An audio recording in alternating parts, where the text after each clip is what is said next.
ಕೃಷ್ಣವು ಬಲಜ್ಞಾನ ಕಾರ್ಯವು ಕೃಷ್ಣಾರಮಣ ರಾಜ್ಯದವು ಪುಷ್ಣೀತಾಂ ಮಮ ಸದ್ಬುದ್ಧಿಂ ವೃಷ್ಣಿವಾಸಿಷ್ಠ ವಂಶಜವು ಲಸತು ಶ್ರೀಮದಾನಂದ ತೀರ್ಥೇಂದುರ್ನೋ ಹೃದಂಬರೆ ಯದ್ವಚಶ್ಚಂದ್ರಿಕಾ ಸ್ವಾಂತ ಸಂತಾಪಂ ವಿನಿಕೃಂತತಿ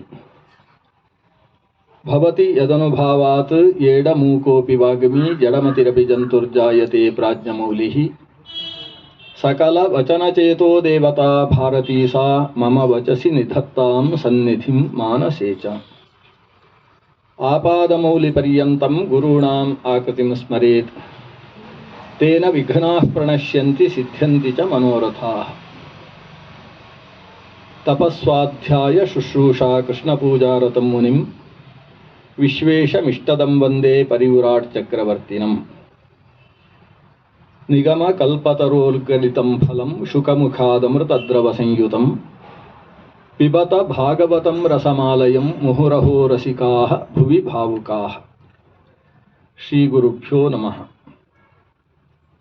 ಶ್ರೀಮದ್ಭಾಗವತ ಸಪ್ತಾಹ ಮಹಾಸತ್ರದ ಎರಡನೆಯ ದಿವಸದಲ್ಲಿ ಪೂಜ್ಯ ಗುರುಗಳಾದ ಶ್ರೀ ಹರಿದಾಸ ಭಟ್ಟರ ಸಪ್ತತಿ ಶಾಂತಿ ಅನ್ನುವ ಒಂದು ನಿಮಿತ್ತವನ್ನಿಟ್ಟುಕೊಂಡು ಏನು ಸತ್ರ ಆರಂಭ ಆಗಿದೆ ಅದರ ಎರಡನೇ ದಿವಸದ ಕಥಾಭಾಗವನ್ನು ನಾವೆಲ್ಲ ಶ್ರವಣ ಮಾಡೋಣ. 7:15 ತನಕ ನಾನು ಮಾಡ್ಬೋದಲ್ಲ ಅದೇ.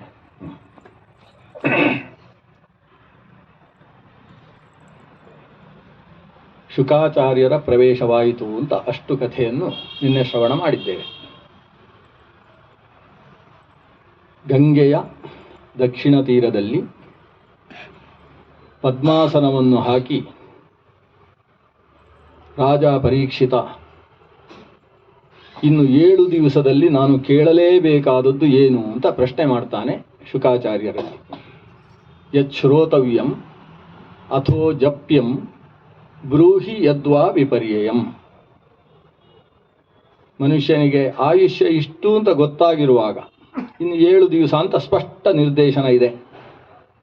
ಈ ಹೊತ್ತಿಗೆ ನಾನು ಕೇಳಬೇಕಾದದ್ದೇನು, ಜಪಿಸಬೇಕಾದದ್ದೇನು, ಮಾಡಬೇಕಾದದ್ದೇನು, ಅಥವಾ ಕೇಳಬಾರದ್ದು ಯಾವುದು, ಮಾಡಬಾರದ್ದು ಯಾವುದು. ಬ್ರೂಹಿ ಯದ್ವಾ ವಿಪರ್ಯಯಂ. ನನಗೆ ನಿರ್ದೇಶನ ಕೊಡಬೇಕು. ಯಾಕಂದರೆ ಇಲ್ಲಿ ಸೇರಿರುವ ಎಲ್ಲ ಮಹರ್ಷಿಗಳು ಕೂಡ ತಮ್ಮನ್ನು, ಶುಕಾಚಾರ್ಯರನ್ನು ಈ ಪ್ರಶ್ನೆಯನ್ನು ಕೇಳು ಅಂತ ನನ್ನ ಹತ್ರ ಹೇಳ್ತಾ ಇದ್ದಾರೆ. ತಾವು ಉತ್ತರಿಸಬೇಕು. ಶುಕಾಚಾರ್ಯರು ಉತ್ತರ ಹೇಳುವುದಕ್ಕೆ ಪ್ರಾರಂಭಿಸ್ತಾರೆ. ಕೃತೋ ಲೋಕಹಿತಂ ನೃಪ ವರಿಯಾನ್ ಯೇಷ ತೇ ಪ್ರಶ್ನ. ನೀನು ಕೇಳಿದ ಪ್ರಶ್ನೆ ತುಂಬ ಸುಂದರವಾದದ್ದು ಅಂತ.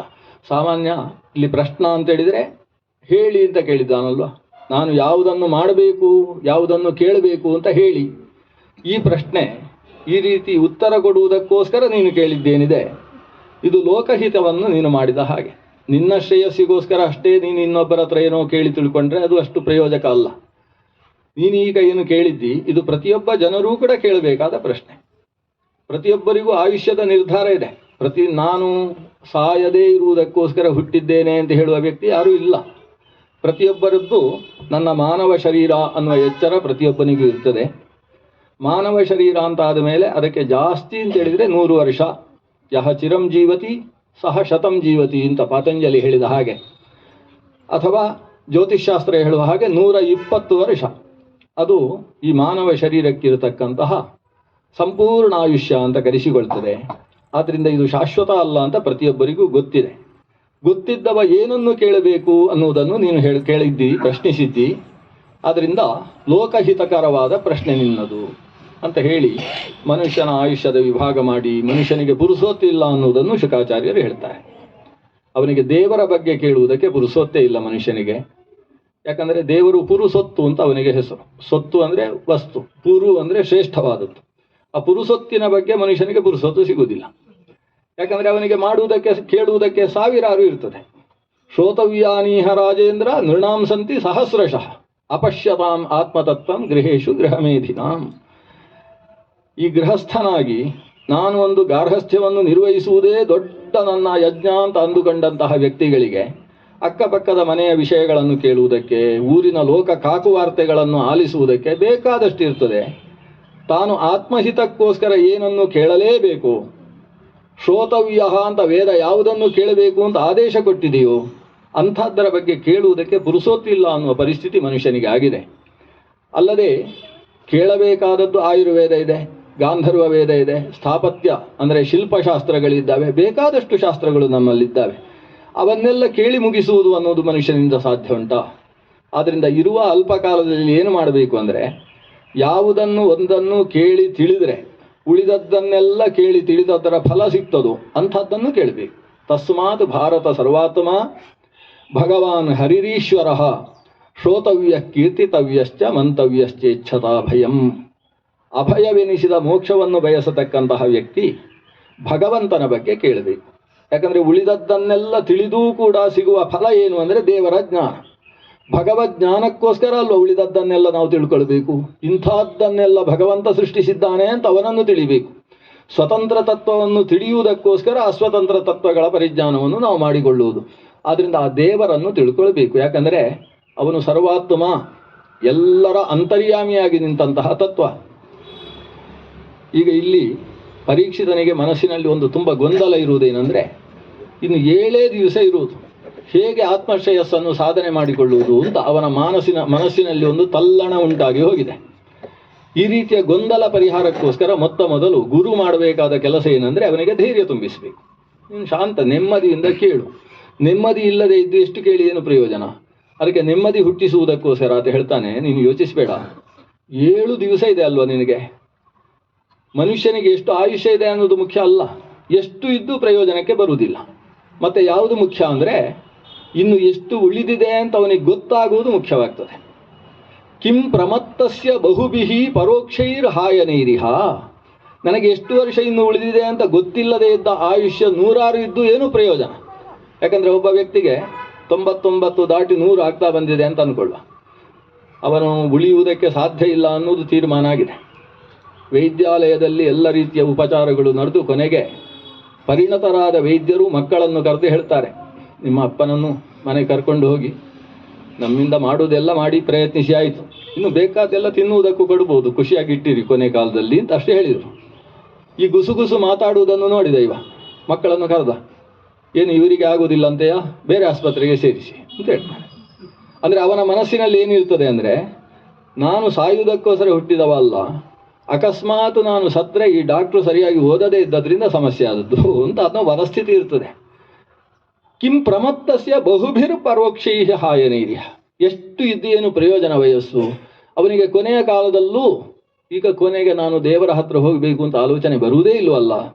ಆದ್ದರಿಂದ ಇನ್ನು ಇಷ್ಟು ಉಳಿದಿದೆ ಅಂತ ತಿಳಿದದ್ದು ಅಲ್ಪ ಇದ್ದರು, ವರಂ ಮುಹೂರ್ತಂ ವಿದಿತಂ ಘಟೇತ ಶ್ರೇಯಸೇ ಯತಃ. ಅದು ಒಂದು ಮುಹೂರ್ತದಷ್ಟು ಕಾಲ ಆದರೂ ಸರಿ, ಇನ್ನು ಅಷ್ಟೇ ಇರುವುದು ಅಂತ ಅವನಿಗೆ ಗೊತ್ತಾಯಿತು, ಅಷ್ಟರಲ್ಲಿ ಆತ ಆತ್ಮಶ್ರೇಯಸ್ಸನ್ನು ಸಂಪಾದಿಸಿ ಬಿಡ್ಬೋದು. ಸೂರ್ಯವಂಶದಲ್ಲಿ ಖಟ್ವಾಂಗ ಅಂತ ಹೇಳುವ ರಾಜ ಇದ್ದ. ಖಟ್ವಾಂಗೋ ನಾಮ ರಾಜಋಷಿ ಜ್ಞಾತ್ವಾ ಇಯತ್ತಾಂ ಇಹಾಯುಷಃ ಮುಹೂರ್ತಾತ್ ಸರ್ವಮುತ್ಸೃಜ್ಯ ಗತವಾನ್ ಅಭಯಂ ಪದ.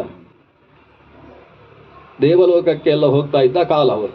ಬದುಕಿರುವಾಗಲೇ ದೇವತೆಗಳಿಗೆ ಸಹಾಯ ಮಾಡುವುದಕ್ಕೆ ಅಂತ ಸೂರ್ಯವಂಶದ ರಾಜರನ್ನು ಕರೀತಾ ಇತ್ತು.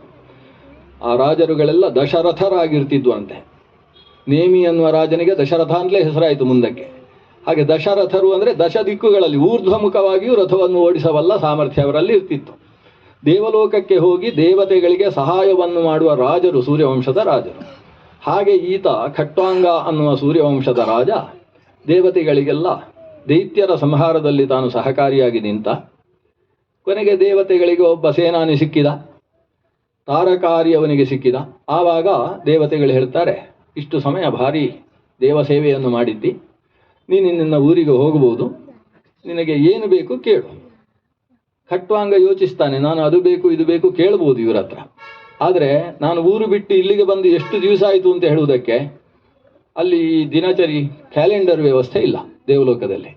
ಹಾಗಾಗಿ ಎಷ್ಟು ನಾನು ಬೇಕಾದ್ದೆಲ್ಲ ಕೇಳುವುದು, ಊರಿಗೆ ಹೋದ ಕೂಡಲೇ ಆಯುಷ್ಯ ಮುಗೀತು ಅಂತಾದರೆ ಏನು ಪ್ರಯೋಜನ? ದೇವತೆಗಳ ಹತ್ರ ಅದನ್ನೇ ಪ್ರಶ್ನಿಸಿದ, ಇನ್ನೆಷ್ಟು ಆಯುಷ್ಯ ಉಳಿದಿದೆ? ದೇವತೆಗಳು ಲೆಕ್ಕಾಚಾರ ಮಾಡುವುದಕ್ಕೆ ಕೆಳಗಿನಿಂದ ಕರೆಸಿಕೊಂಡ್ರು. ಯಮನ ಚಿತ್ರಗುಪ್ತ ಬಂದು ಲೆಕ್ಕ ನೋಡಿದ, ಇನ್ನು 2 ಗಳಿಗೆಯಷ್ಟು ಆಯುಷ್ಯ ಉಳಿದಿದೆ ಅಷ್ಟೇ. 1 ಗಳಿಗೆ ಅಂದರೆ 24 ನಿಮಿಷ. 2 ಗಳಿಗೆಗೆ ಸಂಸ್ಕೃತದಲ್ಲಿ ಮುಹೂರ್ತ ಅಂತ ಹೆಸರು. ಒಂದು ಮುಹೂರ್ತದಷ್ಟು ಕಾಲ ಇವನಿಗೆ ಆಯುಷ್ಯ ಉಳಿದಿದೆ. ಅಷ್ಟು ಗೊತ್ತಾದದ್ದೇ ತಡ ಅವನು ಕೈ ಮುಗಿತಾನೆ ದೇವತೆಗಳಿಗೆ, ನನ್ನನ್ನು ಈ ಕ್ಷಣದಲ್ಲಿ ನನ್ನ ಊರಿನಲ್ಲಿ ಸಿಂಹಾಸನದ ಪಕ್ಕದಲ್ಲಿರುವ ಹಾಗೆ ಒಂದು ವ್ಯವಸ್ಥೆ ಮಾಡಿ ಅಂತ. ಇವನು ಅಲ್ಲಿ ಬಂದವ ಪತ್ನಿ ಸುತಾದಿಗಳನ್ನೆಲ್ಲ ನಂದಲ್ಲ ಅಂತ ಬಿಟ್ಟಂತೆ. ಎಲ್ಲ ಸನ್ಯಾಸ, ಸನ್ಯಾಸ್ತಮ್ಮಯ ಅಂತ, ಆತುರ ಸನ್ಯಾಸ ಅಂತ ಹೆಸರು. ಎಲ್ಲ ಈ ಸನ್ಯಾಸ ಅಂದರೆ ಸುಮ್ಮನೆ ಬಾಯಲ್ಲಿ ಸನ್ಯಾಸ್ತಮಲ್ಲ, ನಿಜವಾಗಿ ಆತ್ಮಕ್ಕೂ ಇದಕ್ಕೂ ಏನು ಸಂಬಂಧ ಇದೆ, ಶರೀರದ ಸಂಬಂಧ ಅಲ್ವಾ ಅನ್ನುವ ಎತ್ತರದ ಜ್ಞಾನವನ್ನು ಪಡೆದವ, ದೇವತೆಗಳ ಅನುಗ್ರಹ ಬಲದಿಂದ ಅಂತಹ ಎತ್ತರಕ್ಕೆ ಹೋದವ, ಒಂದೇ ಒಂದು ಮುಹೂರ್ತದಲ್ಲಿ ತಾನು ಗತವಾನ್ ಅಭಯಂ ಪದಂ, ಮತ್ತೆ ಸಂಸಾರದ ಭಯ ಇಲ್ಲದೆ ಇರತಕ್ಕಂತಹ ಸಂಸಾರಾನುಮುಕ್ತಿ ಎನ್ನುವ ಸ್ಥಿತಿಯನ್ನು ಆತ ಪಡೆದ. ಆದ್ದರಿಂದ ಎಷ್ಟು ಆಯುಷ್ಯ ಇದೆ ಅನ್ನೋದು ಮುಖ್ಯ ಅಲ್ಲ, ಎಷ್ಟಿದೆ ಅನ್ನುವುದು ತಿಳಿದಿದೆ ಅನ್ನುವುದು ಮುಖ್ಯವಾಗ್ತದೆ. ನಿನಗೆ 2 ಮುಹೂರ್ತ ಇರುವುದಲ್ಲ ಪರೀಕ್ಷಿತ, 7 ದಿವಸದ ಆಯುಷ್ಯ ಇದೆ. ಬ್ರಹ್ಮಾಂಡವನ್ನೇ ಒಂದ್ಸಲ ತಿರುಗಿಸಿ ಆಮೇಲೆ ನೇರ ಮಾಡಿ ಇಡ್ಬೋದು, ಅಷ್ಟು ದೀರ್ಘಕಾಲಿಕ ಆಯುಷ್ಯ ಇದೆ. ಆದ್ದರಿಂದ ಬೇಕಾದ ಸಾಧನೆ ನೀನು ಮಾಡ್ಬೋದು. ಧೈರ್ಯ ಬಂತು ಪರೀಕ್ಷಿತನಿಗೆ. ಆತ ಶುಕಾಚಾರ್ಯರ ಹತ್ರ ಮೊದಲು ಕೇಳುವುದು, ನಾನು ತಾವು ಹೇಳುವ ಕಥೆ, ಕೃಷ್ಣ ಕಥೆಯನ್ನು ಕೇಳಬೇಕು, ಭಗವಂತನ ಅವತಾರ ಲೀಲಾ ವಿಲಾಸಗಳನ್ನು ಶ್ರವಣ ಮಾಡಬೇಕು, ಭಗವದ್ಭಕ್ತರ ಕಥೆ, ಭಾಗವತರ ಕಥೆ, ಭಕ್ತಿಯ ಉದ್ರೇಕಕ್ಕೋಸ್ಕರ ಆಗ್ತದೆ, ಅದನ್ನೆಲ್ಲ ಕೇಳಬೇಕು. ಆದರೆ ಅದೆಲ್ಲ ಕೇಳುವುದಕ್ಕೆ ನನ್ನ ಮನಸ್ಸು ಶಾಂತವಾಗುವುದಕ್ಕಾಗಿ ದೇವರನ್ನು ಹೇಗೆ ಮನಸ್ಸಿನಲ್ಲಿ ಇಟ್ಟುಕೊಳ್ಳಬೇಕು ಅನ್ನುವುದರ ಬಗ್ಗೆ ಹೇಳಬೇಕು, ಧ್ಯಾನದ ಪ್ರಕ್ರಿಯೆಯನ್ನು ಹೇಳಿ ಅಂತ ಕೇಳ್ತಾನೆ. ಮೊದಲು ಭಾಗವತದಲ್ಲಿ ಶುಕಾಚಾರ್ಯರು ಧ್ಯಾನದ ವಿಸ್ತೃತಿಯನ್ನು ಹೇಳ್ತಾರೆ. ಅಂದರೆ ಧ್ಯಾನಕ್ಕೆ ಎಷ್ಟು ಮಹತ್ವ ಇದೆ ಅಂತ ಭಾಗವತದಲ್ಲಿ 5 ಕಡೆಯಲ್ಲಿ ಧ್ಯಾನದ ಬಗ್ಗೆ ವಿಸ್ತಾರವಾದ ವಿವರಣೆ ಇದೆ.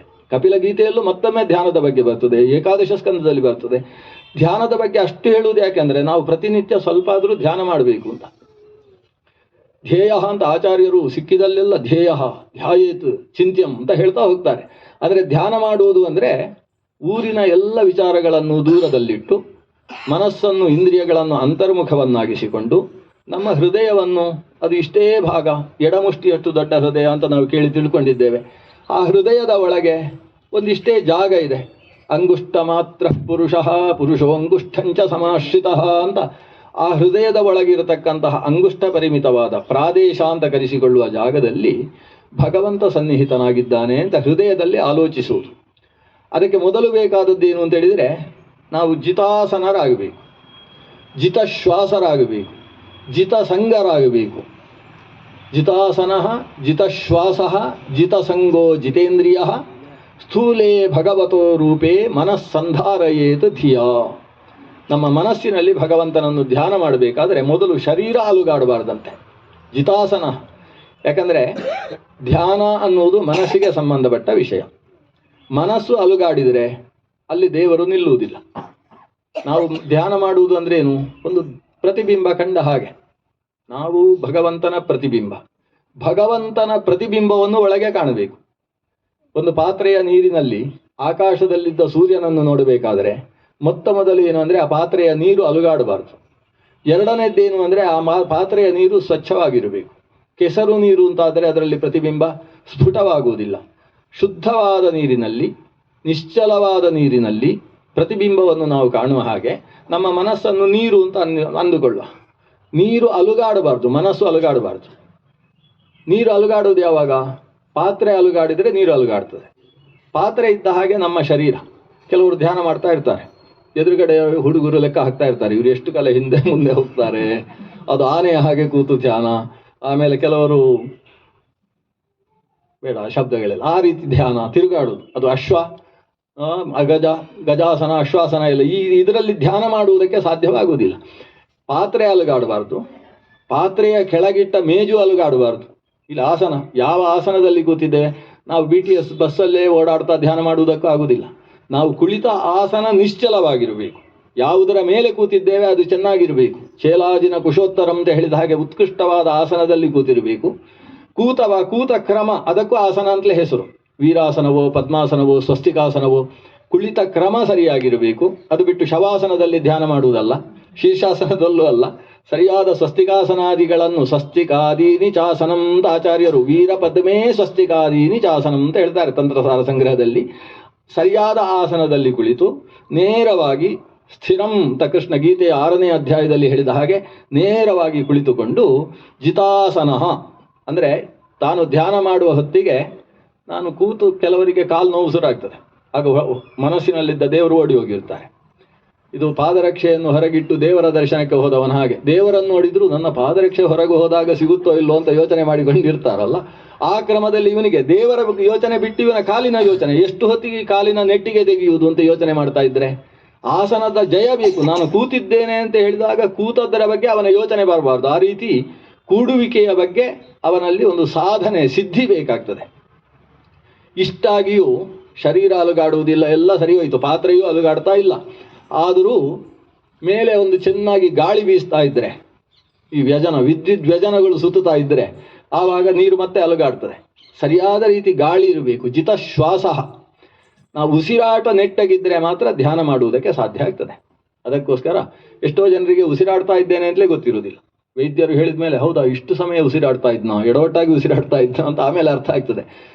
ನಮ್ಮ ಉಸಿರು ಅದು ನಮ್ಮ ಹಿಡಿತದಲ್ಲಿರಬೇಕು. ಪ್ರಾಣಾಯಾಮ ಅಂತ ಹೆಸರು.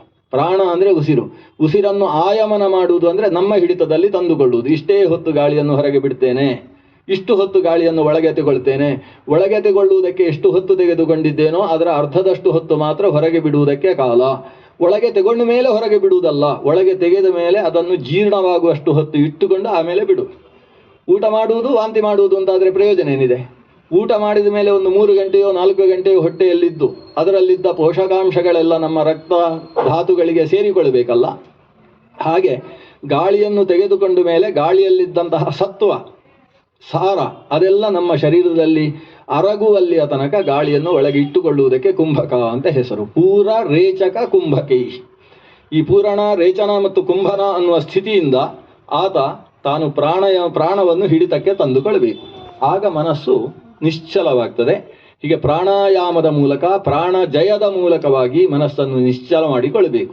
ಇಷ್ಟಾಗಿಯೂ ದೇವರು ಒಳಗೆ ಕೂತೇ ಇರ್ತಾನೆ ಅಂತಿಲ್ಲ.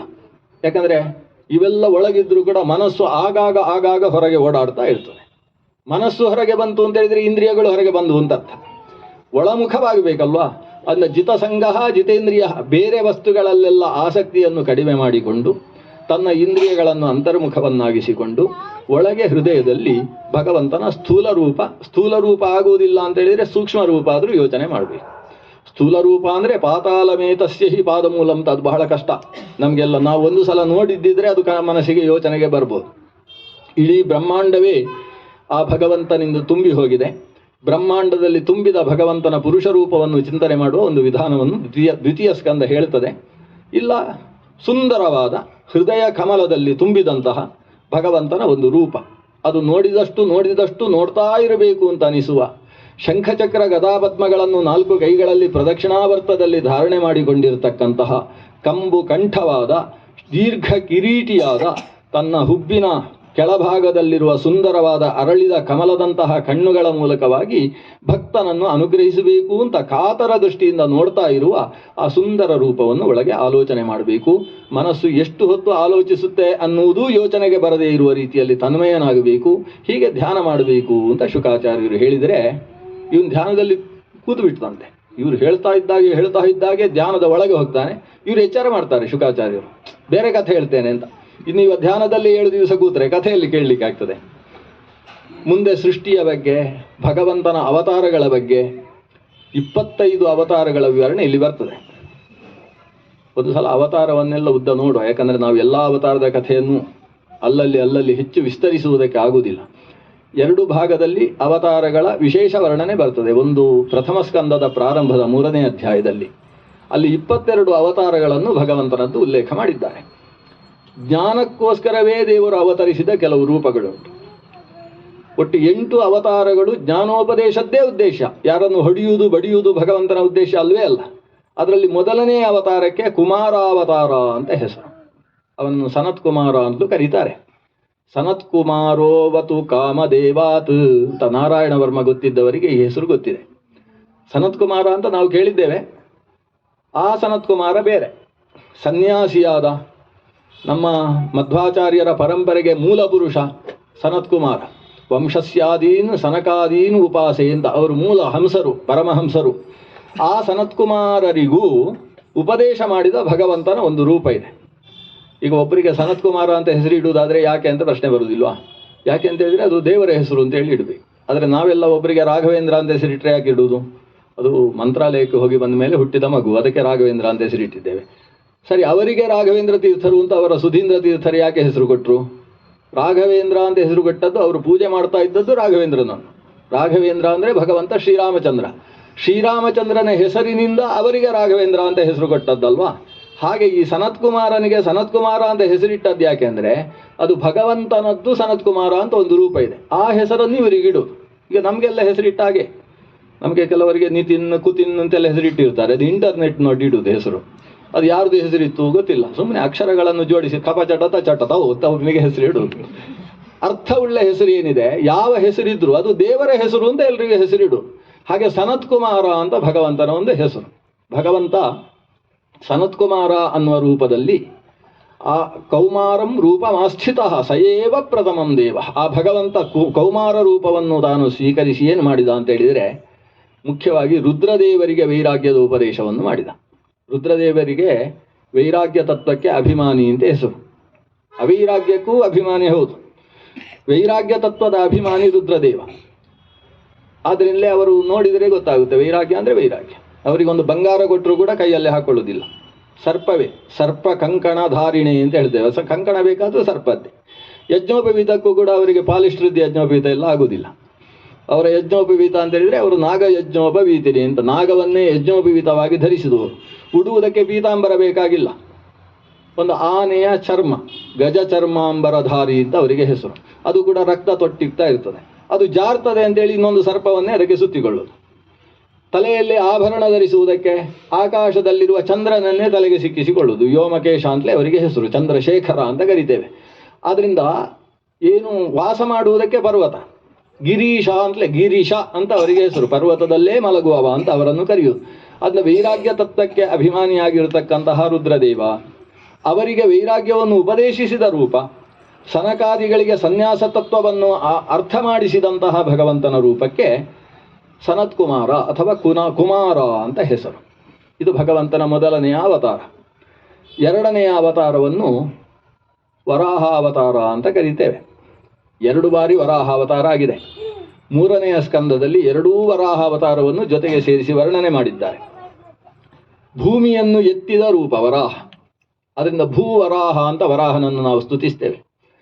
ಭೂಮಿ ಇವತ್ತು ಹೇಗೆ ನಿಂತಿದೆ ಅನ್ನೋದು ಪಂಚಮ ಸ್ಕಂದ ಓದಿದಾಗ ಅಭ್ಯಾಸ ಮಾಡಿಕೊಳ್ಳುವ.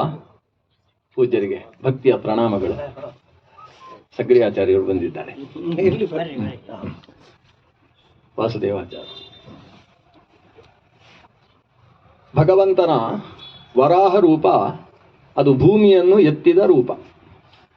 ಭೂಮಿ 2 ಬಾರಿ ವರಾಹ ರೂಪ ಆಗಿದೆ. ಇವತ್ತು ನಾವು ಶ್ವೇತವರಾಹ ಕಲ್ಪೆ ಅಂತ ಸಂಧ್ಯಾ ವಂದನೆಯಲ್ಲಿ ಹೇಳ್ತೇವೆ. ಇದು ಬಿಳಿ ವರಾಹದ ಭಗವಂತನ ಅವತಾರ ಒಂದು. ಕೃಷ್ಣ ವರಾಹ ಅಂತ ಮತ್ತೊಂದುಂಟು. ಅದನ್ನೇ ಯಜ್ಞವರಾಹ ಅಂತ ಕರೆಯುವುದು. ಅಂದರೆ ಭಗವಂತ ವರಾಹನಾದ ವರಾಹ ರೂಪಿಯಾಗಿ ಅವತರಿಸುವಾಗ ಸುಕ್ಸ್ರುವಗಳನ್ನು ಕೈಯಲ್ಲಿ ಹಿಡಿದು ತನ್ನ ರೋಮಗಳಿಂದಲೇ ದರ್ಭೆಯ ಆವಿರ್ಭಾವವನ್ನು ಮಾಡಿಸಿ ತನ್ನ ಬೆವರಿನಿಂದ ತಿಲವನ್ನು ನಿರ್ಮಿಸಿ, ಅಂದರೆ ಯಜ್ಞೋಪಯೋಗಿಯಾದ ದ್ರವ್ಯಗಳಿಗೆಲ್ಲ ಉತ್ಪಾದಕ ಭಗವತ್ ಸ್ವರೂಪ. ಅದನ್ನು ಯಜ್ಞವರಾಹ ಅಂತ ಕರಿತೇವೆ. ಇನ್ನು ಶ್ವೇತವರಾಹ. ಈ 2 ವರಾಹವು ಮಾಡಿದ್ದೇನು ಅಂತೇಳಿದರೆ, ಈ ಕಕ್ಷೆಯಿಂದ ಜಾರಿದ ಭೂಮಿಯನ್ನು ಎಲ್ಲಿ ಭೂಮಿ ಹೇಗೆ ನಿಲ್ಲಬೇಕೋ ಅಲ್ಲಿಂದ ಜಾರಿ ನೀರಿನಲ್ಲಿ ಮುಳುಗುವ ಸ್ಥಿತಿ ಬಂತಂತೆ. ಭೂಮಿ ನೀರಿನಲ್ಲಿದೆ ಅನ್ನುವುದು ಭಾಗವತದ ವರ್ಣನೆ. ಅದು ಹೇಗೆ ಏನು ಅಂತ ವೈಜ್ಞಾನಿಕವಾದ ವಿಮರ್ಶೆ ಬೇರೆ ಸಂದರ್ಭದಲ್ಲಿ ಮಾಡುವ. ಇಲ್ಲಿ ಭಾಗವತದ ನಿರೂಪಣೆಗೆ ಅನುಗುಣವಾಗಿ ನೋಡುವುದಾದರೆ, ಬ್ರಹ್ಮಾಂಡ ದೊಡ್ಡ ಅಂಡ. ಅಂಡ ಅಂದರೆ ಮೊಟ್ಟೆ, ಬ್ರಹ್ಮ ಅಂದರೆ ದೊಡ್ಡದು, ಬ್ರಹ್ಮಾಂಡ ಅಂದರೆ ದೊಡ್ಡ ಮೊಟ್ಟೆ ಅಂತ. ಮೊಟ್ಟೆ ಅಂದ ಕೂಡಲೇ ನಾವು ಅಂಡಾಕಾರ ಅಂತ ಯೋಚನೆ ಮಾಡ್ತೇವೆ. ಮೊಟ್ಟೆ ಅಂದರೆ ಇದು ಸರ್ಪದ ಮೊಟ್ಟೆ. ಅದು ಕೋಳಿ ಮೊಟ್ಟೆ ಎಲ್ಲ ಹಿಂದೆ ಹೆಚ್ಚು ಪರಿಚಯ ಇರಲಿಲ್ಲ. ಈಗ ಎಲ್ಲಿ ನೋಡಿದ್ರು ಎಲ್ರಿಗೂ ಪರಿಚಯ ಅದು ಇರೋದು. ಮೊಟ್ಟೆ ಅಂದರೆ ಅದು ವೃತ್ತಾಕಾರವಾಗಿ ಇರ್ತದೆ. ಸರ್ಪಾದಿಗಳ ಅಂಡಗಳು ಯಾವತ್ತೂ ಕೂಡ ವೃತ್ತಾಕಾರವಾಗಿ ಇರತಕ್ಕಂಥದ್ದು. ಸಂಪೂರ್ಣ ವೃತ್ತಾಕಾರವಾದ ಒಂದು ದೊಡ್ಡ ಅಂಡಕ್ಕೆ ಬ್ರಹ್ಮಾಂಡ ಅಂತ ಹೆಸರು. ಬೃಹತ್ತಾದ ಅಂಡ. ಆ ಬ್ರಹ್ಮಾಂಡದಲ್ಲಿ ಅರ್ಧದಷ್ಟು ನೀರು ತುಂಬಿದೆ. ಅದು ಎಷ್ಟು ಬೃಹತ್ತು ಅಂತ ಯೋಚನೆ ಮಾಡುವುದಕ್ಕೆ ಸಾಧ್ಯ ಇಲ್ಲ. ಮುಂದೆ ಪಂಚಮ ಸ್ಕಂಧ ಅದನ್ನು ವರ್ಣನೆ ಮಾಡ್ತದೆ, ಎಷ್ಟು ದೊಡ್ಡದು ಅಂತ. ಹೀಗೊಮ್ಮೆ ಆಲೋಚನೆ ಮಾಡಿ. ಹೇಗೆ ಅಂದರೆ, ಭಗವಂತ ವಾಮನನಾಗಿ ಅವತರಿಸಿದವ ತಾನು ತ್ರಿವಿಕ್ರಮನಾಗಿ ಬೆಳೆದು ತನ್ನ ಪಾದವನ್ನು ಮೇಲೆ ಎತ್ತಿದಾಗ ಅದು ಭೂಲೋಕ, ಭೋರ್ಲೋಕ, ಸ್ವರ್ಲೋಕಾದಿಗಳನ್ನು ದಾಟಿ 7ನೆಯದ್ದಾದ ಸತ್ಯಲೋಕದ ಹತ್ತಿರ ಹೋಯಿತು. ಅಲ್ಲಿಂದಲೂ ಮೇಲಕ್ಕೆ ಸಾಗಿತು. ಸತ್ಯಲೋಕವು ಬ್ರಹ್ಮಾಂಡದ ಒಳಗೆ ಇರುವುದು. ಅಲ್ಲಿಂದ ಮತ್ತೆ ಬಹಳ ಎತ್ತರ ಇದೆ, 13 ಲಕ್ಷ ಯೋಜನದಷ್ಟು ಎತ್ತರ ಮತ್ತೆ ಇದೆ, ಮುಕ್ತ ವಿಹರಣ ಸ್ಥಾನ ಅಂತ ಹೆಸರು. ಅಲ್ಲಿಂದ ಹಾಗೆ ಮೇಲಕ್ಕೆ ಹೋಗಿ ಅಲ್ಲಿ ಬ್ರಹ್ಮಾಂಡದ ಕರ್ಪರ ಸಿಗ್ತದೆ. ಅಂದರೆ ಅಲ್ಲಿಗೆ ಬ್ರಹ್ಮಾಂಡ ಮುಗಿಯಿತು ಅಂತ ಅರ್ಥ. ಆ ಬ್ರಹ್ಮಾಂಡದ ಕರ್ಪರ ಅದು ಎಷ್ಟು ದಪ್ಪ ಇದೆ ಅಂತ ಹೇಳಿದರೆ 100 ಕೋಟಿ ಯೋಜನದಷ್ಟು ದಪ್ಪ ಇದೆ. ನಮಗೆ 1 ಯೋಜನದಷ್ಟು ನಡೆಯುವುದಕ್ಕೆ ಆಗದೇ ಇರುವ ಮಹಾಮನುಷ್ಯರೆಲ್ಲ ನಾವು. 1 ಯೋಜನ ಅಂತ ಹೇಳಿದರೆ ಸುಮಾರು 6.1 ಕಿಲೋಮೀಟರ್ ಅಂತ ಇಟ್ಟುಕೊಳ್ಬೋದು. ವಾದಿರಾಜರ ವೈಕುಂಠ ವರ್ಣನೆಯನ್ನು ಅನುಸರಿಸಿ ಲೆಕ್ಕ ಹಾಕುವುದಾದರೆ 6 ಕಿಲೋಮೀಟ್ರಿಗೆ 1 ಯೋಜನ. ಇನ್ನೊಂದು ವಾಲ್ಮೀಕಿ ರಾಮಾಯಣದ ಪ್ರಕಾರ 1 ಯೋಜನ ಅಂತ ಹೇಳಿದರೆ ಸುಮಾರು 9 ಕಿಲೋಮೀಟರ್ ಆಗ್ತದೆ. ಯೋಜನ ಒಂದೊಂದು ಸಂದರ್ಭದಲ್ಲಿ ಬೇರೆ ಬೇರೆ ಆಗ್ತದೆ. ಸಮುದ್ರದಲ್ಲಿ ಯೋಜನ ಬೇರೆ ಥರ. ಸಮುದ್ರದಲ್ಲಿ ಒಂದು ಹುಟ್ಟು ಹಾಕಿದ್ದಕ್ಕೆ 1 ಯೋಜನ ಅಂತ ಹೆಸರು ಇದೆ. ಮರವನ್ನು ಹತ್ತಬೇಕಾದ್ರೆ ಒಮ್ಮೆ ದಳೆ ಕಟ್ಟಿಕೊಂಡು ಟಕ್ಕ ಹಾರಿದರೆ 1 ಯೋಜನ ಆಗ್ತದೆ. ಒಂದೊಂದು ಕಡೆ ಯೋಜನದ ಲೆಕ್ಕಾಚಾರ ವ್ಯತ್ಯಾಸ ಇದೆ. ಸಾಮಾನ್ಯ ಬ್ರಹ್ಮಾಂಡ ವರ್ಣನೆಯಲ್ಲಿ ಎಲ್ಲೇ ಯೋಜನೆ ಬಂದರೂ ಸುಮಾರು 6 ಕಿಲೋಮೀಟರ್ ಅಂತ ಇವತ್ತಿನ ಲೆಕ್ಕಾಚಾರದಲ್ಲಿ 1 ಯೋಜನ. ಅಂತಹದ್ದು 100 ಕೋಟಿ ಯೋಜನದಷ್ಟು ದಪ್ಪ. ಅದು ದಪ್ಪ ಯಾವುದು? ಕಲ್ಲಿದ್ದು ಅಲ್ಲ, ಮಣ್ಣಿದ್ದು ಅಲ್ಲ, ಅದು ಬಂಗಾರ ಮತ್ತು ಬೆಳ್ಳಿಯ ದಪ್ಪದಾದಂತಹ ಕರ್ಪರ ಉಳ್ಳದ್ದು ಈ ಬ್ರಹ್ಮಾಂಡ. ಆ 100 ಕೋಟಿ ಯೋಜನದಷ್ಟು ದಪ್ಪಗಿರುವಂತಹ ಆ ಬೆಳ್ಳಿಯ ಕರ್ಪರವನ್ನು ಈ ಭಗವಂತನ ಪಾದಾಂಗುಷ್ಠ ಒಡೆಯಿತಂತೆ. ಅಲ್ಲಿಗೆ ತಾಗಿದುಕೊಳ್ಳಿ ಅದು ಜೋರಾಗಿ ಹೊಡೆದದ್ದೇನಲ್ಲ, ಹೀಗೆ ತಗೊಂಡೋಗಿ ಇಟ್ಟದ್ದು, ತಾಗಿದ್ದಕ್ಕೆ ಅದು ಒಡೆಯಿತು. ಆ ರೀತಿ ಒಡೆದಾಗ ಆ ಹೊರಗಿದ್ದ ನೀರು, ಬ್ರಹ್ಮಾಂಡದ ಹೊರಗೆ ಇದು 100 ಕೋಟಿ ಯೋಜನೆ ಇದ್ದರೆ ಅದರ 10 ಪಟ್ಟು ನೀರು ಹೊರಗಿದೆ. ಈ ಪೃಥ್ವಿ ಆವರಣಕ್ಕಿಂತ 10 ಪಟ್ಟು ಜಲಾವರಣ ಹೊರಗಿದೆ. ಆ ಜಲಾವರಣ ಒಳಗೆ ನುಗ್ಗುವುದಕ್ಕೆ ಪ್ರಾರಂಭಿಸಿತು. ಒಡೆದದ್ದು ಅದು ನೋಡ್ತಾ ಇರ್ತದೆ. ನೀರು ಯಾವತ್ತೂ ಕೂಡ ಎಲ್ಲಿ ನುಗ್ಗಲಿಕ್ಕೆ ಅವಕಾಶ ಇದೆ ಅಂತ ನೋಡುವುದಕ್ಕೆ ನೀರು ಅಂತ ಹೆಸರು. ಅದಕ್ಕೆ ಈ ಹುಡುಗರನ್ನು ಕೆಲವರನ್ನು ನೀರು ಅಂತ ಕರೆಯುವುದು ಅದಕ್ಕೋಸ್ಕರ. ನೀನು ಅಂತ ಕರೆದ್ರೆ ಅವರಿಗೆ ಏಕವಚನ ಆಗ್ತದೆ, ನೀರು ಅಂತ ಹೇಳಿದರೆ ಖುಷಿ. ಅವನು ಅಂತ ಹೇಳುವುದಕ್ಕಿಂತ ಅವರು ಅಂತ ಹೇಳಿದರೆ ಖುಷಿ ಅಲ್ವಾ? ಹಾಗೆ ಇದು ನೀರು ಒಳಗೆ ನುಗ್ಗಿತು. ನುಗ್ಗಿದ ನೀರನ್ನು ಅಲ್ಲೇ ಇದ್ದಂತಹ ಚತುರ್ಮುಖ ಬ್ರಹ್ಮ ತನ್ನ ಕಮಂಡಲುವಿನಲ್ಲಿ ಸ್ವೀಕರಿಸಿ ಅಲ್ಲಿಯ ತನಕ ಬೆಳೆದು ಬಂದಿದ್ದಂತಹ ಭಗವಂತನ ಶ್ರೀಪಾದವನ್ನು ಪ್ರಕ್ಷಾಲನೆ ಮಾಡ್ತಾನೆ. ಹಾಗೆ ಪ್ರಕ್ಷಾಲಿತವಾದ ಜಲ ಮೇಲಿನಿಂದ ಇಳಿತಾ ನಮ್ಮ ಭೂಮಿಗೆ ಬಂದರೆ ಅದಕ್ಕೆ ಗಂಗಾ ಅಂತ ಹೆಸರು. ಗಾಂ ಗಚ್ಚತಿ ಇತಿ ಗಂಗಾ ಅಂತ. ಈ ಭೂಮಿಗೆ ಬಂದ ನೀರು ಅದು ಮೇಲಿನಿಂದ. ಹಾಗೆ ಭಗವಂತನ ಪಾದೋದಕ ಇಳಿದು ಭೂಮಿಗೆ ಬರುವುದಕ್ಕೆ ಎಷ್ಟು ಸಮಯ ಬೇಕಾಯಿತು ಅಂತ ಭಾಗವತ ವರ್ಣನೆ ಮಾಡ್ತದೆ. ಅದು ಯುಗ ಸಹಸ್ರೋಪಲಕ್ಷಿತೇನ ಮಹತಾ ಕಾಲೇನ ಭುವೋ ಮೂರ್ಧಾನಂ ಅವತತಾರ. ಅಲ್ಲಿಂದ ಭೂಮಿಗೆ ಬರುವುದಕ್ಕೆ ಒಂದು 10 ದಿವಸ 20 ದಿವಸ ಅಲ್ಲ, ವೇಗವಾಗಿ ಸುರಿಯುವ ಗಂಗೆಯ ಪ್ರವಾಹ ಭೂಮಿಗೆ ಬರುವುದಕ್ಕೆ 1000 ಯುಗ ಅಂತ ಒಂದು ಲೆಕ್ಕಾಚಾರ.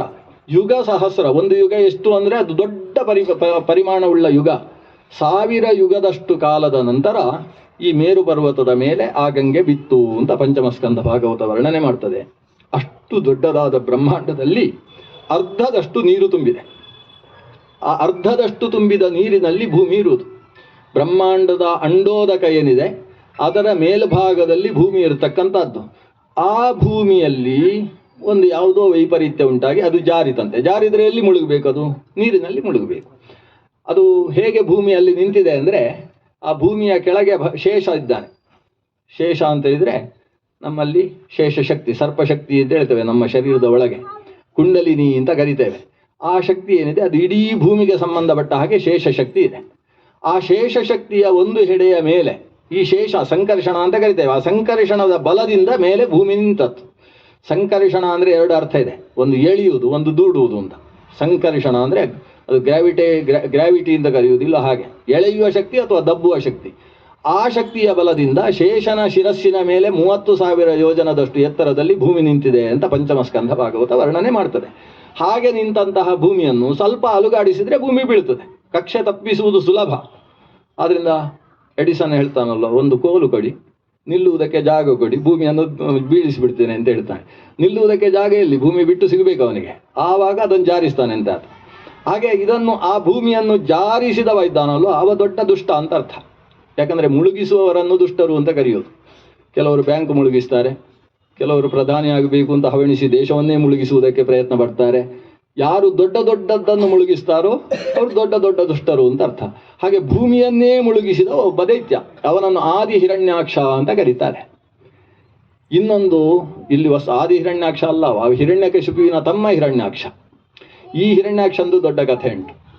ಅವನು ಈ ವಿಷ್ಣು ಬೇಕು ಅಂತ ಅವನಿಗೊಂದು ಹಠ. ಮೊದಲು ಅವನು ಗುದ್ದಾಡುವುದಕ್ಕೆ ಪ್ರಯತ್ನಿಸಿದಂತೆ. ಅವನಿಗೆ ಯಾರು ಗುದ್ದಲಿಕ್ಕೆ ಬಂದರೂ ಕೂಡ ಎಲ್ಲರೂ ಓಡಿ ಹೋಗುವವರೇ. ಕೆಲವರಿಗೆ ಶರೀರದಲ್ಲಿ ಭಾರಿ ಶಕ್ತಿ ಇದ್ದರೆ ಆ ಶಕ್ತಿಯನಿಗೆ ಸರಿಯಾಗಿ ಹೋರಾಡುವವ ಸಿಗದೆ ಹೋದರೆ ಕೈ ಕೆರಿತಾ ಇರ್ತದೆ. ಕೈ ತುರಿಸುವುದು ಅಂತ ಹೇಳುವುದಿಲ್ಲ, ಹಾಗೆ ತುರಿಸ್ತಾ ಉಂಟು. ಯಾರೂ ಸಿಗಲಿಲ್ಲ ಅಂತ ಕೊನೆಗೆ ಸಮುದ್ರದ ಹತ್ರ ಹೋದ.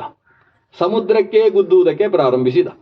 ವರುಣನಿಗೆ ತಡೆಯುವುದಕ್ಕಾಗಲಿಲ್ಲ ಅಂತ, ಇವನ ಪೆಟ್ಟು ತಿನ್ಲಿಕ್ಕೆ ಆಗಲಿಲ್ಲ. ಅವನು ಮೂರ್ತಿಮತ್ತಾಗಿ ಬಂದು ಹೇಳ್ತಾನೆ ಹಿರಣ್ಯಾಕ್ಷನ ಹತ್ರ, ನೀನು ನಿನ್ನ ಪೆಟ್ಟು ನನಗೆ ಸಾಧ್ಯ ಆಗುವುದಿಲ್ಲ, ನಾನು ಶರಣಾಗಿದ್ದೇನೆ ಅಂತ ಹೇಳ್ತಾನೆ. ನಿನ್ನನ್ನು ಬಿಡಬೇಕಾದ್ರೆ ನನಗೆ ಸರಿಯಾಗಿ ಹೋರಾಡುವ ವ್ಯಕ್ತಿ ತೋರಿಸ್ಬೇಕು, ಇಲ್ಲಿ ಹೋದರೆ ಪೆಟ್ಟು ತಿಂತಾನೆ ಇರಬೇಕು ನೀನು ಅಂತ ಹೇಳಿದ ಇವ ಹಿರಣ್ಯಾಕ್ಷ. ಆವಾಗ ನನಗೆ ಒಬ್ಬ ಅಳಿಯಾಗಬೇಕಾದ ಒಬ್ಬ ಇದ್ದಾನೆ, ಅವನೇ ಸರಿ ನಿಂಗೆ, ಬೇರೆ ಯಾರೂ ಇಲ್ಲ ಅಂತ ಸಮುದ್ರ ರಾಜ ಹೇಳ್ತಾನೆ. ಅವ ಎಲ್ಲಿ ಸಿಗ್ತಾನೆ? ವಿಷ್ಣು. ಅವ ಸಿಗಬೇಕಾದರೆ ಧ್ಯಾನ ಮಾಡಬೇಕು. ಕೈ ಮುಕ್ಕೊಂಡು ಏಕಪಾದದಲ್ಲಿ ನಿಂತುಕೊಂಡು ಮನಸ್ಪೂರ್ವಕವಾಗಿ ಅವನನ್ನು ಧ್ಯಾನಿಸಿದರೆ, ತಪಸ್ಸು ಮಾಡಿದರೆ ಸಿಗ್ತಾನೆ.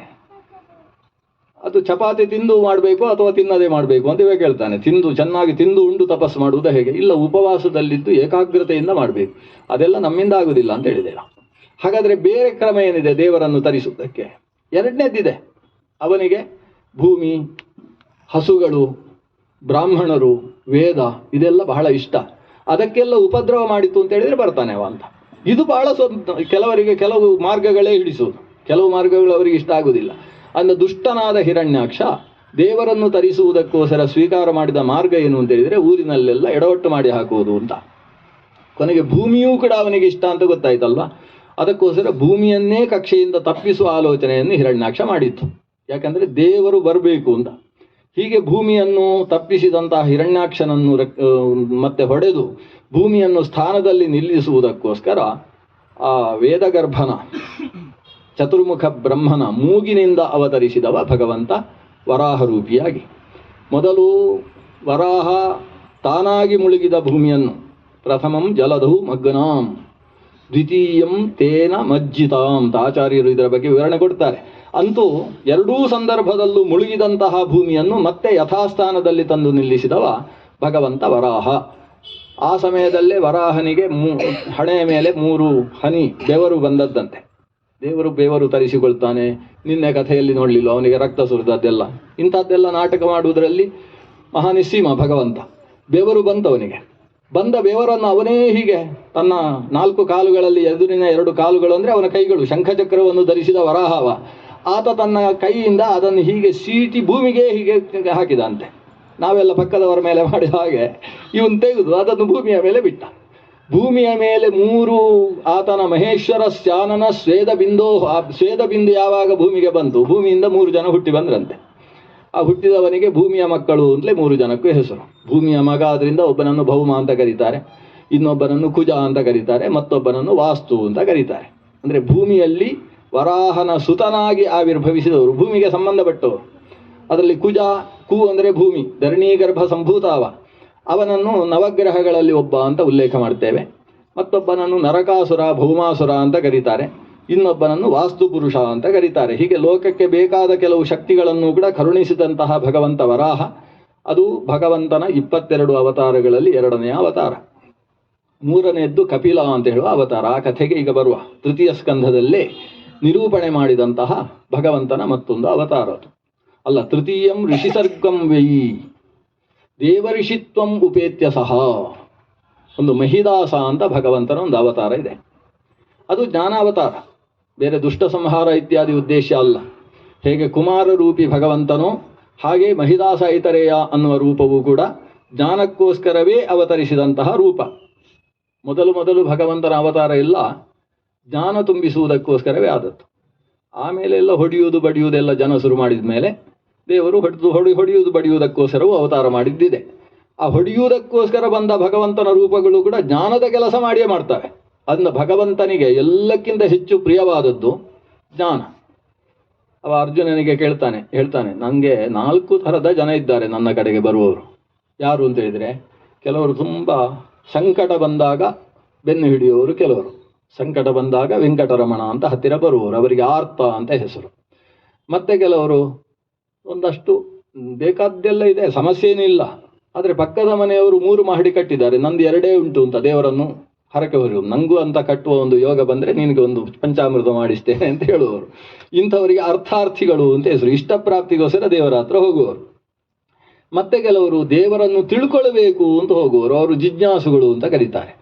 ಇನ್ನು ಕೆಲವರು ಅದು ಬೇಕು ಇದು ಬೇಕು ಅಂತಿಲ್ಲ, ದೇವರ ಬಗ್ಗೆ ತಿಳ್ಕೊಂಡಿದ್ದಾರೆ, ಅಂಥ ಸರ್ವೋತ್ಕೃಷ್ಟ ಶಕ್ತಿ ಅವನಿಗೆ ಶರಣಾಗಬೇಕು ಅಂತ ಶರಣಾಗುವವರು. ಹೀಗೆ ಆರ್ತೋ ಜಿಜ್ಞಾಸುರ್ ಅರ್ಥಾರ್ಥಿ ಜ್ಞಾನೀಚ ಭರತರ್ಷಭ ಚತುರ್ವಿಧ ಭಜಂತೆ ಮಾಂ ಜನ ಸುಕೃತಿನೋ ಅರ್ಜುನ ಅಂತ ಕೃಷ್ಣ ಹೇಳ್ತಾನೆ. 4 ಥರ ನನ್ನ ಹತ್ರ ಬರ್ತಾರೆ. ಅರ್ಜುನನಿಗೆ ಇದರಲ್ಲಿ ಯಾರು ಶ್ರೇಷ್ಠರು ಅಂತ ಒಂದು ಕೇಳಬೇಕಿತ್ತು ಅವನಿಗೆ. ಯಾಕಂದರೆ ನಾನು ಯಾವುದರಲ್ಲಿ ಸೇರ್ತೇನೆ, ನನ್ನ ಸ್ಥಾನಮಾನ ಹೇಗೆ ಅಂತ ಯೋಚಿಸುವುದಿರ್ಬೋದು. ಕೃಷ್ಣ ಹೇಳ್ತಾನೆ, ಇವರು 4 ಜನ ಒಳ್ಳೆಯವರೇ. ಯಾಕಂದರೆ ಈ 4 ವಿಭಾಗದಲ್ಲಿ ಸೇರದೇ ಇದ್ದ ಬಹಳಷ್ಟು ಜನ ಇರುವಾಗ ಇವರು ಉದಾರ ಸರ್ವಯೇವೈತೆ, ಇವರೆಲ್ಲ ನನ್ನ ಕಡೆಗೆ ಬಂದವರಲ್ವಾ. ಅದರಲ್ಲೂ ಯಾರು ಶ್ರೇಷ್ಠ ಅಂದರೆ ಜ್ಞಾನಿ ತ್ವಾತ್ಮೈವ ಮೇಮತಂ ಅಂತ ಕೃಷ್ಣ ಹೇಳ್ತಾನೆ.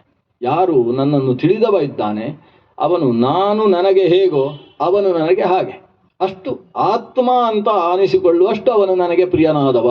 ಆದ್ದರಿಂದ ಜ್ಞಾನಿ ಪ್ರಿಯತಮಃ ಅಂತ ಹೇಳ್ತಕ್ಕಂಥವ ಭಗವಂತ.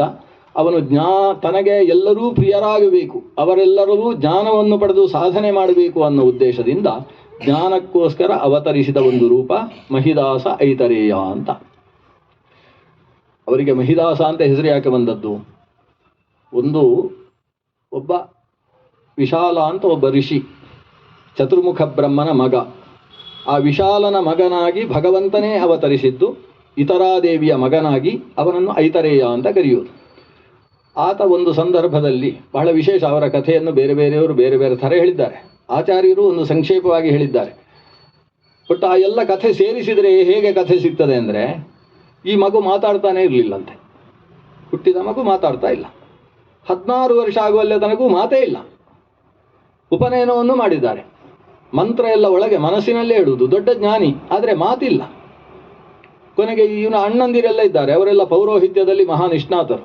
ಒಬ್ಬ ರಾಜನಿಗೆ ಪೌರೋಹಿತ್ಯ ಮಾಡುವುದಕ್ಕೆ ತಂದೆ ಮಕ್ಕಳೆಲ್ಲ ಹೋಗಿದ್ದಾರೆ, ಆದರೆ ಈ ಐತರೇಯನನ್ನು ಮಾತ್ರ ಮನೆಯಲ್ಲೇ ಬಿಟ್ಟು ಹೋಗಿದ್ದಾರೆ. ಅಲ್ಲಿ ಯಾಗ ಎಲ್ಲ ನಡೀತಾ ಇದೆ, ಇಲ್ಲಿ ತಾಯಿ ಪಾಪ ಆಳ್ತಾ ಇದ್ದಾಳಂತೆ. ಯಾಕಂದರೆ ದಂಪತಿ ಪೂಜೆಗೆ ನನ್ನ ಅಕ್ಕನನ್ನು ಕರ್ಕೊಂಡು ಹೋಗಿದ್ದಾರೆ, ನನ್ನನ್ನು ಬಿಟ್ಟೇ ಹೋಗಿದ್ದಾರೆ. ನನ್ನನ್ನು ಯಾಕೆ ಬಿಟ್ಟದ್ದು ಅಂದರೆ ಈ ಮಗುವನ್ನು ನೋಡಿಕೊಳ್ಳುವುದಕ್ಕೋಸ್ಕರ. ಇಂಥ ಮಗುವಿನ ತಾಯಿಯಿಂದ ಆತನಿಗೆ 2 ಹೆಂಡತಿಯರು, ಈಕೆಯನ್ನು ಬಿಟ್ಟು ಹೋಗಿದ್ದಾರೆ. ಈ ಮಗುವಿನಿಂದಾದರೂ ಒಳ್ಳೆಯದನ್ನು ಕಾಣಬೇಕಿತ್ತು, ಅವನಿಗೂ ಏನು ಬಾಯಿಯೇ ಬರುವುದಿಲ್ಲ ಅಲ್ವಾ, ನನ್ನ ದುರದೃಷ್ಟವೇ ಅಂತ ಇವಳು ಆಳ್ತಾ ಇದ್ದಾಳಂತೆ. ಆವಾಗ ಆ ಮಗು ಕೇಳ್ತದೆ, ಯಾಕೆ ಹೇಳ್ತಾ ಇದ್ದೀಯಮ್ಮ, ನನಗೆ ಬಾಯಿ ಬರುತ್ತಲ್ವಾ ಅಂತ.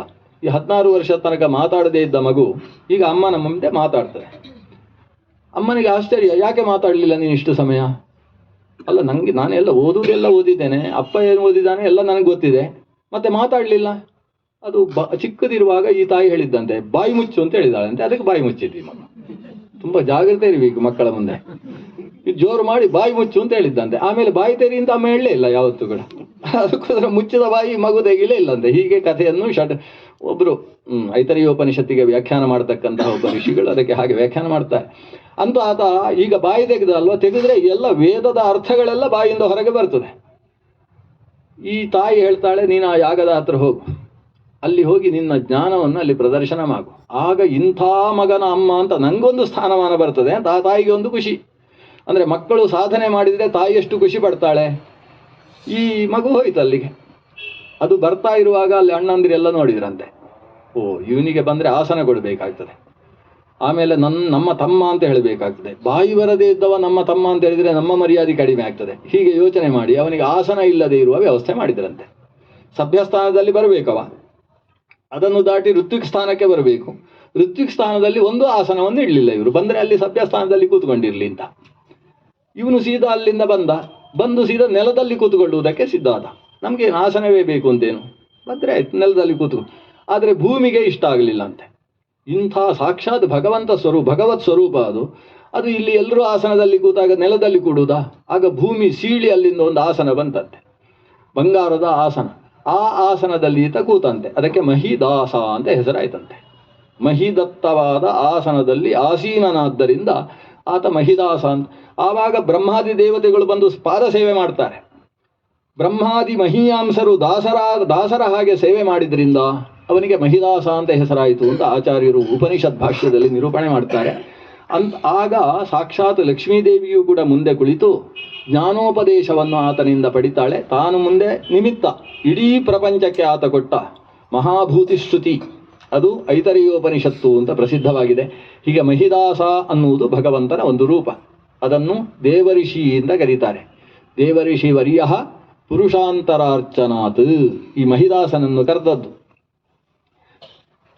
ನಾಲ್ಕನೆಯ ರೂಪ ನರನಾರಾಯಣ. ತುರಿಯೇ ಧರ್ಮಕಲಾ ಸರ್ಗೇ ನರನಾರಾಯಣವು ಋಷಿ. ಧರ್ಮ ಪ್ರಜಾಪತಿಯಲ್ಲಿ ಆವಿರ್ಭವಿಸಿದಂತಹ ಭಗವಂತನ ರೂಪ.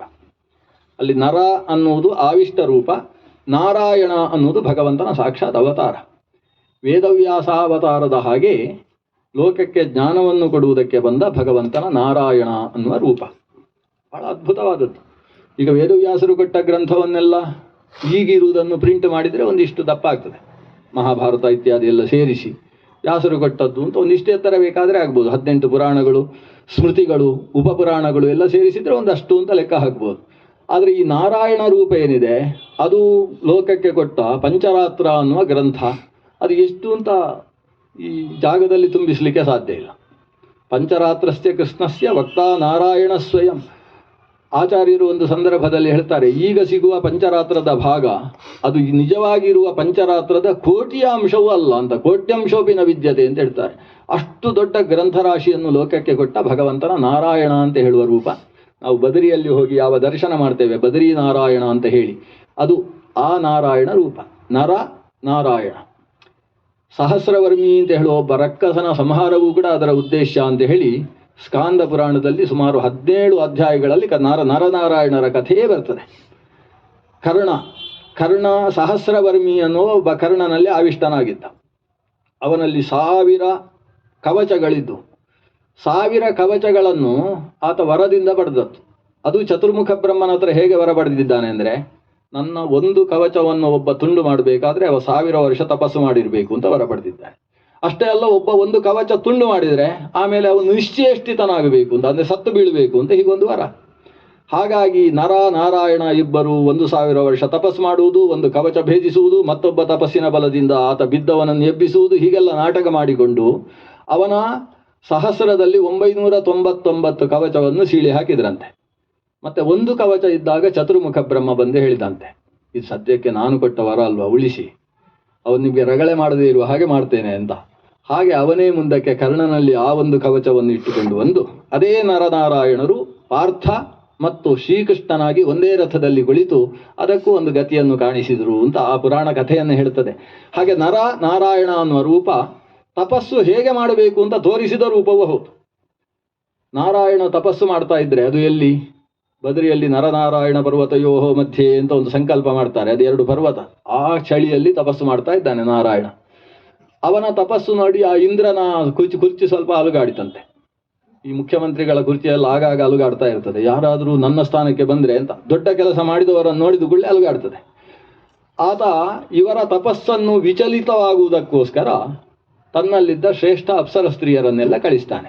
ಘೃತಾಚಿ, ತುಲೋತ್ತಮ, ರಂಭ ಮೊದಲಾದವರೆಲ್ಲ ಬರ್ತಾರೆ. ಅವರೆಲ್ಲ ಬಂದು ಇವನು ತಪಸ್ಸು ಮಾಡ್ತಾ ಇರುವಲ್ಲಿ ಮೇಗೆಲ್ಲ ಸುಗಂಧ ವಾಸನೆ ಉಳ್ಳದ್ದನ್ನೆಲ್ಲ ಲೇಪಿಸಿಕೊಂಡು ಅಲ್ಲೆಲ್ಲ ಓಡಾಡಿದ್ರಂತೆ. ಓಡಾಡಿದರೆ ಇವ ತಪಸ್ಸಿನಿಂದ ಹೊರಗೆ ಬರಲಿಲ್ಲ. ಕೊನೆಗೆ ಕುಣಿದಾಡಿದರು, ವಾದ್ಯ ಹಿಮ್ಮೇಳಗಳನ್ನೆಲ್ಲ ಇಟ್ಟುಕೊಂಡು ಕುಣಿದ್ರು. ಎಷ್ಟಾದರೂ ಈ ದೇವರನ್ನು ಅಂತರ್ಮುಖವಾಗಿಸುವುದಕ್ಕೆ ಆಗಲಿಲ್ಲ ಅವರಿಗೆ. ಸುಸ್ತಾಗಿ ಅಲ್ಲಿ ಬಿದ್ದರು, ಬೆವತು ಹೋದ್ರಂತೆ ಆ ಬದರಿಯಲ್ಲಿ ಕುಣಿದಾಡಿ. ಕೊನೆಗೆ ಈ ನಾರಾಯಣ ಅವರೆಲ್ಲ ಸುಸ್ತಾಗಿ ಕೂತಾಗ ಎದ್ದು ಬಂದು, ಓ ಅತಿಥಿಗಳು ಬಂದಿದ್ದೀರಿ ಅಂತ ಅವರಿಗೆಲ್ಲ ಅತಿಥಿ ಸಪರ್ಯೆಯನ್ನು ಮಾಡಿ ಒಳಗೆ ಕರ್ಕೊಂಡು ಹೋಗಿ ಕುಡಿಯುವುದಕ್ಕೆ ಅಲ್ಲಿ ಬಿಸಿನೀರು ಕೊಂಡದಿಂದ ಸ್ವಲ್ಪ ಬಿಸಿ ನೀರೆಲ್ಲ ಕೊಟ್ಟು ಅವರನ್ನು ಉಪಚರಿಸ್ತಾನಂತೆ. ಬ್ರಹ್ಮದೇವ ಸಾಕ್ಷಾತ್ ನಾರಾಯಣ ರೂಪಿ ಭಗವಂತ. ಅವರು ಉಪಚಾರ ಸ್ವೀಕರಿಸಿ ಕೂತಿದ್ದಾಗ ನಾನು ಸ್ವಲ್ಪ ತಪಸ್ಸು ಮಾಡ್ತಾ ಇರ್ತೇನೆ ಅಂತ ಮತ್ತೆ ಹೊರಗೆ ಬಂದ. ಹೊರಗೆ ಬರುವಾಗ ಇವರೆಲ್ಲ ಎದ್ದು ಬಂದರು, ನಾವು ಇಂದ್ರನಿಂದ ಪ್ರೇಷಿತರು, ತಮಗೆ ನಮ್ಮ ನೃತ್ಯ ಕಲಾ ವೈವಿಧ್ಯವನ್ನೆಲ್ಲ ಒಮ್ಮೆ ಪ್ರದರ್ಶನ ಮಾಡಿ ಬರಬೇಕು ಅಂತ ಅವರಿಂದ ಆದೇಶ ಆಗಿದೆ. ಯಾಕಂದರೆ ಇವನು ತಪಸ್ಸಿಗೆ ಅಂತರ್ಮುಖನಾದರೆ ಮತ್ತೆ ಇವರು ಕುಣಿದು ಕುಪ್ಪಳಿಸಿ ಏನು ಪ್ರಯೋಜನ ಇಲ್ಲ. ಅದರಿಂದ ಆಗಬೇಕಾದ ಕೆಲಸ ಹೊರಮುಖದಲ್ಲಿ ಇರುವಾಗಲೇ ಮಾಡುವ ಅಂತೇಳಿ ಬಂದರು. ಆಗಲಿ ಒಂದು ಸೇವೆ ಅಂತ, ಇಲ್ಲಿ ಅಷ್ಟಾವಧಾನ ಸೇವೆ ಆದ ಹಾಗೆ ಒಂದು ಕುಣಿತದ ಸೇವೆ ಆಗಲಿ ಅಂತ ಭಗವಂತ ಕೂತ. ಇವರು ಸೇವೆ ಮಾಡ್ತಾ ಇದ್ದರೆ ಅವರು ಮಾಡುವ ಆ ನೃತ್ಯ ಭಂಗಿ, ವಶೀಕರಣದ ಭಂಗಿಗಳನ್ನೆಲ್ಲ ನೋಡಿ ಈ ದೇವರಿಗೆ ನಗು ಬರ್ತದೆ. ನಗು ಬಂದು ತನ್ನ ತೊಡೆಯನ್ನು ತಟ್ತಾನೆ. ತಟ್ಟಿದಾಗ ಅಲ್ಲಿಂದ ಸಹಸ್ರಾರು ಸ್ತ್ರೀಯರು ಹೊರಗೆ ಬರ್ತಾರಂತೆ. ಇದು ಧರ್ಮರೂಪಿ ಧರ್ಮಜನಾದಂತಹ ನಾರಾಯಣ ಆವಿರ್ಭಾವಗೊಳಿಸಿದಂತಹ ಒಂದು ಹೆಣ್ಣು ಮಕ್ಕಳು. ಶ್ರೀರಿವ ರೂಪಿಣೀ ಅಂತ ಹೇಳ್ತದೆ ಪುರಾಣ. ಲಕ್ಷ್ಮೀದೇವಿಯ ಹಾಗೂ ಅನಿಸುವಂತಹ ಸ್ತ್ರೀಯರನ್ನು ಆತ ಸೃಷ್ಟಿಸಿದರೆ ಈ ಕುಣಿತಾ ಇದ್ದಂತಹ ಸ್ತ್ರೀಯರಿಗೆ ನಾಚಿಕೆ ಆಯ್ತಂತೆ. ನಾವು ನಿಜವಾಗಿ ಹೆಣ್ಣು ಮಕ್ಕಳ ಅಂತ ಅವರಿಗೆ ಅನಿಸಿತಂತೆ. ಈ ಸುಂದರಿಯರ ಮುಂದೆ ನಮ್ಮ ಸೌಂದರ್ಯ ಅದು ಲೆಕ್ಕಕ್ಕೆ ಇಲ್ಲದ್ದು ಅಂತ ಅನಿಸುತ್ತೆ. ಇಂತಹ ರೂಪಮಣಿಗಳನ್ನು ಸೃಷ್ಟಿಸತಕ್ಕಂತಹ ಈ ದೇವರ ಮುಂದೆ ನಾವು ಏನು ವಶೀಕರಣ ಮಾಡಿಕೊಳ್ಳುವುದು ಅಂತ ನಾಚಿಕೆ ಬೇರೆ ಆಗ್ತದೆ. ನಾರಾಯಣನಿಗೆ ನಮಸ್ಕಾರ ಮಾಡ್ತಾರೆ. ನಾರಾಯಣ ಹೇಳ್ತಾನೆ, ಇಂದ್ರ ನಮಗೆ ತುಂಬ ಆಪ್ತ. ಅವನು ನಿಮ್ಮನ್ನೆಲ್ಲ ಕಳಿಸಿ ಹೇಗೂ ಒಂದು ಕುಣಿತದ ಸೇವೆಯನ್ನು ಇಲ್ಲಿ ಸಲ್ಲಿಸಿದ್ದಾನೆ. ಅವನಿಗೊಂದು ಉಡುಗೊರೆ ಕೊಡಬೇಕು. ನಮ್ಮ ಇಷ್ಟು ಸ್ತ್ರೀಯರನ್ನು ಸೃಷ್ಟಿಸಿದ್ದೇನಲ್ವ, ಯಾವುದಾದ್ರೂ ಒಂದನ್ನು ದೇವಲೋಕಕ್ಕೆ ಕರ್ಕೊಂಡು ಹೋಗಿ ನನ್ನ ಉಡುಗೊರೆ ಅಂತ ಹೇಳಿ ತಗೊಂಡು ಹೋಗಿ ಅಂತ ಹೇಳ್ತಾನೆ. ಇವರಿಗೆ ಯಾವುದನ್ನು ಆರಿಸುವುದು ಅಂತ ಗೊತ್ತಾಗಲಿಲ್ಲ. ದೀಪಾವಳಿಯ ದಿವಸ ಎಲ್ಲಿ ಹೆಣ್ಣು ಮಕ್ಕಳನ್ನು ಕರ್ಕೊಂಡು ಹೋದರೆ, ಅಂಗಡಿಗೆ ಕರ್ಕೊಂಡು ಹೋದರೆ ಹೇಗೆ ಆಗ್ತದೆ ಹಾಗಾಯಿತು. ಇದರಲ್ಲಿ ಯಾರನ್ನು ಆರಿಸುವುದು ಅಂತ ಗೊತ್ತಾಗಲಿಲ್ಲ. ಕೊನೆಗೆ ನಾರಾಯಣನೇ ಒಂದು ಸ್ತ್ರೀಯನ್ನು ಕೊಟ್ಟ ಅಂತೆ. ಭಗವಂತನ ತೊಡೆಯಿಂದ ಆವಿರ್ಭವಿಸಿ, ಊರುವಿನಿಂದ ಆವಿರ್ಭವಿಸಿ ಲೋಕವನ್ನೇ ವಶೀಕರಿಸತಕ್ಕಂಥ ಹೆಣ್ಣು ಮಗಳಾದ್ರಿಂದ ಅವಳಿಗೆ ಊರ್ವಶಿ ಅಂತ ಹೆಸರು. ಈ ಭಗವಂತನಿಗೆ ಉರ್ವಶಿ ಜನಯಿತಾ ಅಂತ ಹೆಸರು. ಆ ಲೋಕದ ಯಾವುದು ಎಲ್ಲ ಮನಸ್ಸನ್ನು ಸೆಳೆಯುವಂತಹ ವಸ್ತುಗಳುಂಟೋ ಅಂಥವುಗಳಿಗೆ ನಾಚಿಕೆಯಾಗಿಸಿದಂತಹ ತಪಸ್ಸು ಹೇಗೆ ಮಾಡಬೇಕು ಅನ್ನುವುದನ್ನು ಲೋಕಕ್ಕೆ ತಿಳಿಸಿಕೊಡುವುದಕ್ಕಂಥ ಭಗವಂತನ ರೂಪ ನಾರಾಯಣ ಅನ್ನುವ ರೂಪ. ಅದು 4ನೇ ಅವತಾರ ಅಂತ ಉಲ್ಲೇಖ ಮಾಡ್ತದೆ. 5ನೇದ್ದು ಪಂಚಮಂ ಕಪಿಲೋ ನಾಮ. ಈಗ ಇಲ್ಲಿ ಸೀದಾ ತೃತೀಯ ಸ್ಕಂದದ್ದೇ ವಿಚಾರಗಳನ್ನು ನೋಡ್ತಾ ಹೋಗುವ. ಕಪಿಲನ ಹತ್ರ ಬಂದಾಗ ಸರಿಯಾಗ್ತದೆ. ಈ ಭಾಗವತ ಹೇಗೆ ಬಂತು ಅಂತ ನಾವು ನಿನ್ನೆ ನೋಡಿದ್ದೇವೆ. ಅದರಲ್ಲಿ ಇನ್ನೊಂದು ಕ್ರಮ ಇದೆ. ವಿದುರ ಮೈತ್ರೇಯರ ಸಂವಾದದಿಂದ ಒಂದಷ್ಟು ಭಗವತ್ ತತ್ವ ನಮಗೆ ಅರ್ಥ ಆಗ್ತದೆ. ವಿದುರ ತೀರ್ಥಯಾತ್ರೆಗೆ ಹೊರಟಿದ್ದಂತೆ. ವಿದುರ ತೀರ್ಥಯಾತ್ರೆಗೆ ಹೋದದ್ದಕ್ಕೆ ಕಾರಣ ಏನು ಅಂದರೆ, ಮನೆಯಲ್ಲಿದ್ದು ಬೇಸರವಾಯಿತು. ಇಂಥವರ ಮನೆಯಲ್ಲಿ ನಾನು ಊಟ ಮಾಡುವುದು ಸರಿಯಲ್ಲ ಅಂತ ಅವನಿಗೆ ಅನಿಸಿತಂತೆ. ಯಾರು? ಸಾಕ್ಷಾತ್ ಅಣ್ಣನಾದಂತಹ ಧೃತರಾಷ್ಟ್ರ. ಹೆಜ್ಜೆ ಹೆಜ್ಜೆಗೆ ತಪ್ಪು ನಡೀತಾ ಇದೆ. ವಿದುರ ಒಂದೊಂದನ್ನು ತಪ್ಪು ಹಾಗೆ ಮಾಡಬಾರದು ಅಂತ ಎಚ್ಚರಿಸ್ತಾ ಇದ್ದಾನೆ. ಆದರೆ ವಿದುರನ ಮಾತಿಗೆ ಆ ಮನೆಯಲ್ಲಿ ಬೆಲೆ ಇಲ್ಲ ಅನ್ನುವ ಪರಿಸ್ಥಿತಿ ಬಂದು ಹೋಯಿತು. ಮೊದಲು ವಾರಣಾವತದಲ್ಲಿ ಒಂದು ಅರಗಿನ ಮನೆಯಲ್ಲಿ ಹಾಕಿ ಆ ತಾಯಿ ಕುಂತಿಯ ಜೊತೆಗೆ 5 ಮಕ್ಕಳನ್ನು ಸುಡುವಂತಹ ಪ್ರಯತ್ನ ನಡೆಯಿತು. ಆಗ ವಿದುರ ಅಲ್ಲಿ ಸುರಂಗವನ್ನೆಲ್ಲ ತೋಡಿಸಿ ಅವರಿಗೆ ವ್ಯವಸ್ಥೆ ಮಾಡಿದ. ಗೊತ್ತಿತ್ತು ಅವನಿಗೆ ಈ ಅಣ್ಣ ಈ ಮಕ್ಕಳ ಜೊತೆ ಸೇರಿ ಏನೋ ಎಡವಟ್ಟು ಮಾಡ್ತಾನೆ ಅಂತ ಒಂದು ಸರಿ ಮಾಡಿಸಿದ.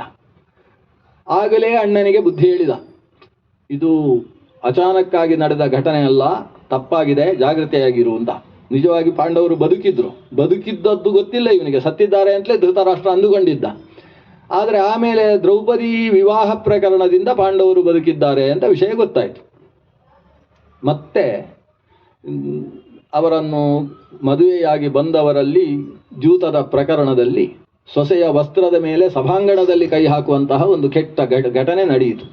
ಆವಾಗಲೂ ವಿದುರ ತಪ್ಪು ಅಂತ ಹೇಳಿದ್ದ. ತಪ್ಪು ಅಂತ ಹೇಳಿದರೆ ಒಪ್ಪುವವರು ಯಾರು ಇರಲಿಲ್ಲ. ಅದು ಸರಿಯೋ ತಪ್ಪು ಅಂತ ವಿಚಾರ ಮಾಡುವ ದೊಡ್ಡವರಿದ್ದರು. ಆದರೆ ಇದು ಈ ರೀತಿ ಆಗುವುದು ಒಂದು ತಪ್ಪು ಅಂತ ಧರ್ಮವನ್ನು ಹೇಳುವಂತಹ ವ್ಯಕ್ತಿಗಳಲ್ಲಿ ಸಿಗಲಿಲ್ಲ. ಧೃತರಾಷ್ಟ್ರನು ಯಾವುದು ಧರ್ಮ ಯಾವುದು ಅಧರ್ಮ ಅಂತ ತೀರ್ಮಾನಿಸದೇ ಇರತಕ್ಕಂತಹ ಕುರುಡನಾಗಿ ಹೋಗಿದ್ದ. ಇದರ ನಂತರ ವನವಾಸದ ಪ್ರಕರಣ ಆಯಿತು.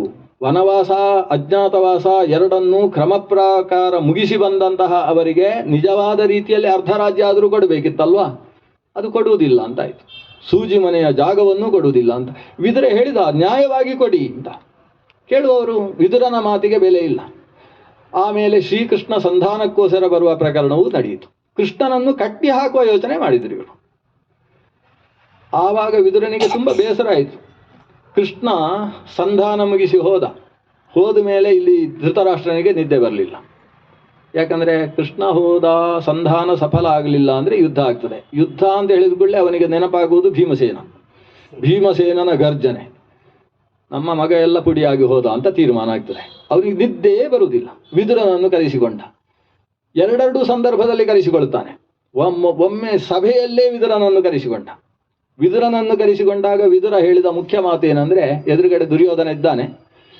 ಈ ದುರ್ಯೋಧನ, ಅವನ ತಮ್ಮ ದುಶ್ಯಾಸನ, ಮತ್ತೊಬ್ಬ ಸೌಬಲ, ಅಲ್ಲೆಲ್ಲಿಂದೋ ಪಾಕಿಸ್ತಾನದಿಂದ ಬಂದ ಹುಡುಗವ, ಅವನೊಬ್ಬ ಸೋದರ ಮಾವ ಶಕುನಿ ಅಂತ ಅವನಿಗೆ ಹೆಸರು.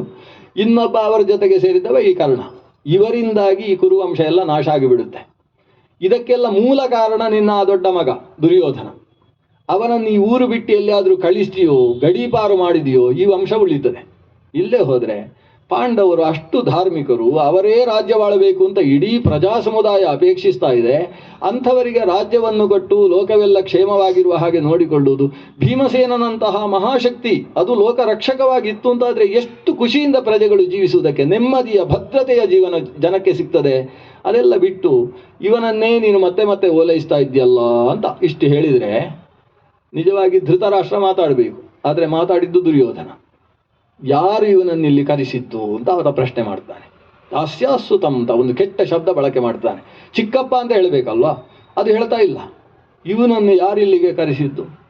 ದಾಸಿಯ ಮಗನನ್ನು. ಇವನು ತಿನ್ನುವುದೆಲ್ಲ ನಮ್ದನ್ನು, ಆದರೆ ನಮಗೆ ಪ್ರತೀಪನಾಗಿದ್ದಾನೆ, ನಮಗೆ ವಿರುದ್ಧವಾಗಿದ್ದಾನೆ. ಉಂಡ ಮನೆಗೆ ಕನ್ನ ತೋರ್ತಕ್ಕಂತಹ ವ್ಯವಸ್ಥೆ ಈತನದ್ದು. ಇನ್ನೊಬ್ಬರಿಗೆ ಹಿತವಾಗಿ ನಡ್ಕೊಳ್ತಾ ಇದ್ದಾನೆ.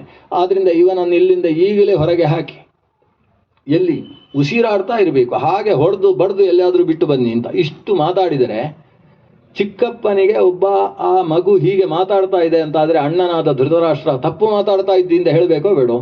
ಅಣ್ಣ ಏನು ಮಾತಾಡೋದಿಲ್ಲ. ಈಗ ವಿದುರನಿಗೆ ಅರ್ಥ ಆಯಿತು, ಇದು ಸುಮ್ಮನೆ ಕೋಣನ ಮುಂದೆ ತುತ್ತೂರಿಯುವುದಿದ ಹಾಗೆ ನಾವು ಸುಮ್ಮನೆ ಕಂಠವನ್ನು ಶೋಷಣೆ ಮಾಡಿಕೊಳ್ಳುವುದು ಯಾಕೆ ಬೇಕು? ವಿದುರ ದೊಡ್ಡ ಜ್ಞಾನಿ, ಅಸ್ತ್ರಶಸ್ತ್ರವೇತ್ತ, ಒಂದು ಧನುಸ್ಸನ್ನು ಇಟ್ಟುಕೊಂಡಿದ್ದ. ಒಂದು ಸಂದರ್ಭದಲ್ಲಿ ಈ ಹಸ್ತಿನಪುರದ ಸಿಂಹಾಸನಕ್ಕೆ ಏನಾದರೂ ಕುತ್ತು ಬಂದರೆ ರಕ್ಷಣೆಗೆ ಇರಲಿ ಅಂತ ಆತ ಅದನ್ನೆಲ್ಲ ಇಟ್ಟುಕೊಂಡಿದ್ದ. ಆದರೆ ಇನ್ನೂ ಈ ಸಿಂಹಾಸನ ರಕ್ಷಣೆ ಮಾಡಿ ಪ್ರಯೋಜನ ಇಲ್ಲ. ಕೆಟ್ಟವರನ್ನು ರಕ್ಷಿಸಿ ಊರಿಗೆ ಹಾಳು ಮಾಡಬಾರ್ದು ಅಂತ ತೀರ್ಮಾನಿಸಿ ಆ ಬಿಲ್ಲನ್ನು ದ್ವಾರದಲ್ಲಿಟ್ಟು ಸನ್ಯಾಸಿ ಅಂತ ತಿಳ್ಕೊಂಡು ಹೊರಟೋದ. ಹಾಗೆ ತೀರ್ಥಯಾತ್ರೆಗೆ ಹೊರಟಂತಹ ವಿದುರ ಅವನನ್ನು ಮತ್ತೆ ಕರೆಸಿಕೊಳ್ಳುವುದಕ್ಕೆ ಈತನ ಪ್ರಯತ್ನ ಏನೇನು ಎಡವಟ್ಟುಗಳು ಘಟಿಸಿ ಹೋಗಿದ್ದಾವೆ. ಆದರೂ ಕೊನೆಗೆ ಯುದ್ಧ ನಿರ್ಧಾರವಾದಾಗ ವಿದುರ ಮತ್ತೆ ಯಾತ್ರೆಗೆ ಹೋದ. ಹಾಗೆ ಹೋಗ್ತಾ ಬೇರೆ ಬೇರೆ ಕಡೆಗೆ ಹೋಗಿ ಯಮುನಾ ತೀರಕ್ಕೆ ಬರ್ತಾನೆ. ಅಲ್ಲಿ ಉದ್ಧವನನ್ನು ಭೇಟಿಯಾಗ್ತಾನೆ. ಉದ್ಧವ, ಇವರ ಒಬ್ಬೊಬ್ಬರ ಬಗ್ಗೆ ನಾವು ಇತಿಹಾಸ ತಿಳ್ಕೊಂಡ್ರೆ ಅವರ ಹೆಸರು ಕೇಳಿದಾಗ ಮೈ ರೋಮಾಂಚನ ಆಗ್ತದೆ. ಪರಮ ಭಗವದ್ಭಕ್ತ, ಕೃಷ್ಣ ಅಂತ ಹೇಳಿದರೆ ಸಾಕು ಅವನಿಗೆ ಮೈ ನವರೆದ್ದು ಬಿಡುತ್ತದೆ. ಅವನು ಚಿಕ್ಕ ಮಗುವಾಗಿದ್ದಂತೆ, 5 ವರ್ಷದ ಹುಡುಗ. 5 ವರ್ಷದ ಚಿಕ್ಕ ಹುಡುಗ ಇರುವಾಗಲೂ ಕೂಡ ಅವನು ದೇವರ ಬಗ್ಗೆ ಬೇರೆ ಬೇರೆ ಮಣ್ಣಿನಲ್ಲಿ ಗೊಂಬೆ ಮಾಡುವುದು, ಅದಕ್ಕೆ ಪೂಜೆ ಮಾಡುವುದು ಹೀಗೆ ಮಾಡ್ತಾ ಇದ್ದಾಗ ಅಮ್ಮ ಕರಿತಾಳೆ, ಮಗು ಹೊಟ್ಟಾಯಿತು ಊಟಕ್ಕೆ ಬಾ ಅಂತ. ಇಲ್ಲ, ಪೂಜೆ ಮುಗಿಸಿ ಬರ್ತೇನೆ ಅಂತ. ಆ ಪುಟ್ಟ ಮಗುವಾಗಿದ್ದಾಗಲೂ ಕೂಡ ಆಹಾರ ವಿಹಾರಗಳನ್ನೆಲ್ಲ ಬದಿಗಿರಿಸಿ ದೈವ ಭಕ್ತಿಯಲ್ಲೇ ಖುಷಿಯನ್ನು ಕಾಣ್ತಾ ಇದ್ದಂತಹ ಉದ್ಧವ, ಬೃಹಸ್ಪತಿಯ ಶಿಷ್ಯ, ಬೃಹಸ್ಪತಿಯ ಅವತಾರ ಸ್ವರೂಪಿ. ಅಂತಹ ಉದ್ಧವನ ಹತ್ರ ಬಂದು ಕೃಷ್ಣನ ಬಗ್ಗೆ ತುಂಬ ಮಾತಾಡಿಕೊಳ್ತಾರೆ ವಿದುರ ಮತ್ತು ಉದ್ಧವರು. ಆ ದೇವರ ಬಗ್ಗೆ ಮಾತಾಡುವುದ್ರಲ್ಲೇ ಅವರಿಗೊಂದು ಆನಂದ. ದೇವರ ಇಡೀ ಕಥೆ ಅಲ್ಲಿ ಬಂದುಬಿಡ್ತದೆ. ದಶಮಸ್ಕಂದದ ಒಂದು ರೀತಿಯ ಪ್ರಧಾನ ವಿಷಯಗಳನ್ನು ಪಟ್ಟಿ ಮಾಡಿದ ಹಾಗೆ ಮಾತಾಡಿಕೊಳ್ತಾರೆ. ಆಮೇಲೆ ವಿದುರ ನನಗೆ ತತ್ವವನ್ನು ಹೇಳು ಅಂತ ಕೇಳ್ತಾನೆ. ಹಾಗಾದರೆ ನೀನು ಹರಿದ್ವಾರಕ್ಕೆ ಹೋಗು, ಒಳ್ಳೆ ಪ್ರದೇಶ ಅದು. ಹರಿದ್ವಾರದಲ್ಲಿ ಗಂಗಾ ತೀರದಲ್ಲಿ ಮೈತ್ರೇಯರು ಇರ್ತಾರೆ. ಮೈತ್ರೇಯರು ಭಾಗವತವನ್ನು ಬಲ್ಲವರು. ಅವರಿಂದ ಆ ಭಗವತ್ ತತ್ವದ ಅಧ್ಯಯನವನ್ನು ಮಾಡು ಅಂತ ಹೇಳಿ ಮೈತ್ರೇಯರ ಹತ್ರ ಉದ್ಧವ ಕಳಿಸಿಕೊಡ್ತಾನೆ. ಹಾಗೆ ವಿದುರ ಮೈತ್ರೇಯರ ಹತ್ರ ಬರ್ತಾನೆ. ದ್ವಾರಿಂದ್ಯುನದ್ಯಾಹ ಅಂದರೆ ಅದಕ್ಕೆ ಗಂಗಾದ್ವಾರ ಅಂತ ಹೆಸರು, ಇವತ್ತು ಹರಿದ್ವಾರ ಅಂತ ಕರಿತೇವೆ. ಆ ಗಂಗಾದ್ವಾರಕ್ಕೆ ಬಂದು ಅಲ್ಲಿ ಮೈತ್ರೇಯರು ಕಾಣಿಸಿಕೊಳ್ತಾರೆ.